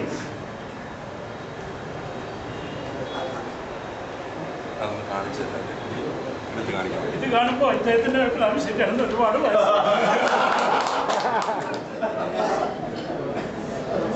ജുഡീഷ്യൽ അക്കാദമിയും ബാർ കൗൺസിലും ചേർന്ന ആലപ്പുഴയിൽ നടത്തിയ ട്രെയിനിങ് പരിപാടിയിൽ പങ്കെടുത്ത ജൂനിയർ സർട്ടിഫിക്കറ്റുകൾ ഇപ്പോൾ വിതരണം ചെയ്യും. പേര് വായിക്കുമ്പോൾ ആളുകൾ ഒന്ന് വേഗം വായിക്കണം. അതിലെ സന്ധ്യ പി വാസു,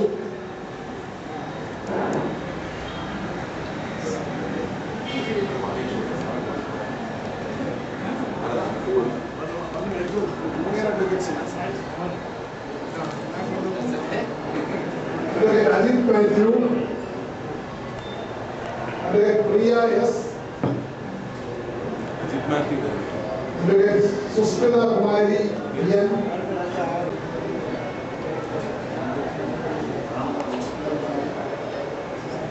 തോമൻ,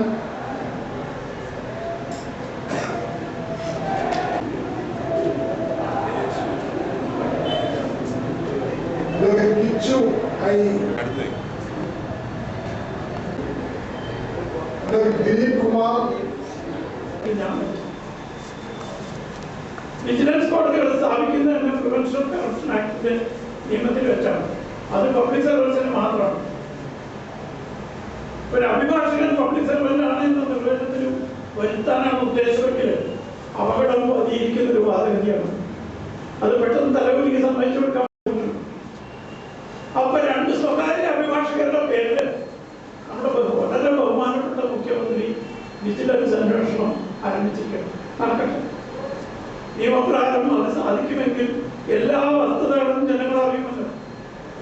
പിന്നെ ഒരു അഭിഭാഷകന് ഇത്ര മാത്രമേ വരുമാനം ഉണ്ടാകാൻ പാടുള്ളൂ എന്ന് ആദായ നികുതി വകുപ്പിന്റെ ആദായ നികുതി നിയമത്തിൽ ഒരു സ്ഥലത്തും പറഞ്ഞു. 100 കോടിയിലധികം നികുതി കൊടുക്കുന്ന സുപ്രീം കോടതി അഭിഭാഷകർ എനിക്കറിയാം. ആന്ധ്രയിലെ പഴയ മുഖ്യമന്ത്രി YSR റെഡ്ഡിയുടെ മകൻ 300 കോടി വാർഷിക ഇൻകം ടാക്സ് കൊടുക്കുന്ന വ്യക്തിയാണ് ജഗൻ. മാത്രമേ പാടുള്ളൂ, ക്ലിപ്തപ്പെടുത്തിയിട്ടില്ല. അപ്പൊ ഇൻകം ടാക്സ് അന്വേഷിക്കേണ്ടത് എന്തിനാണ്?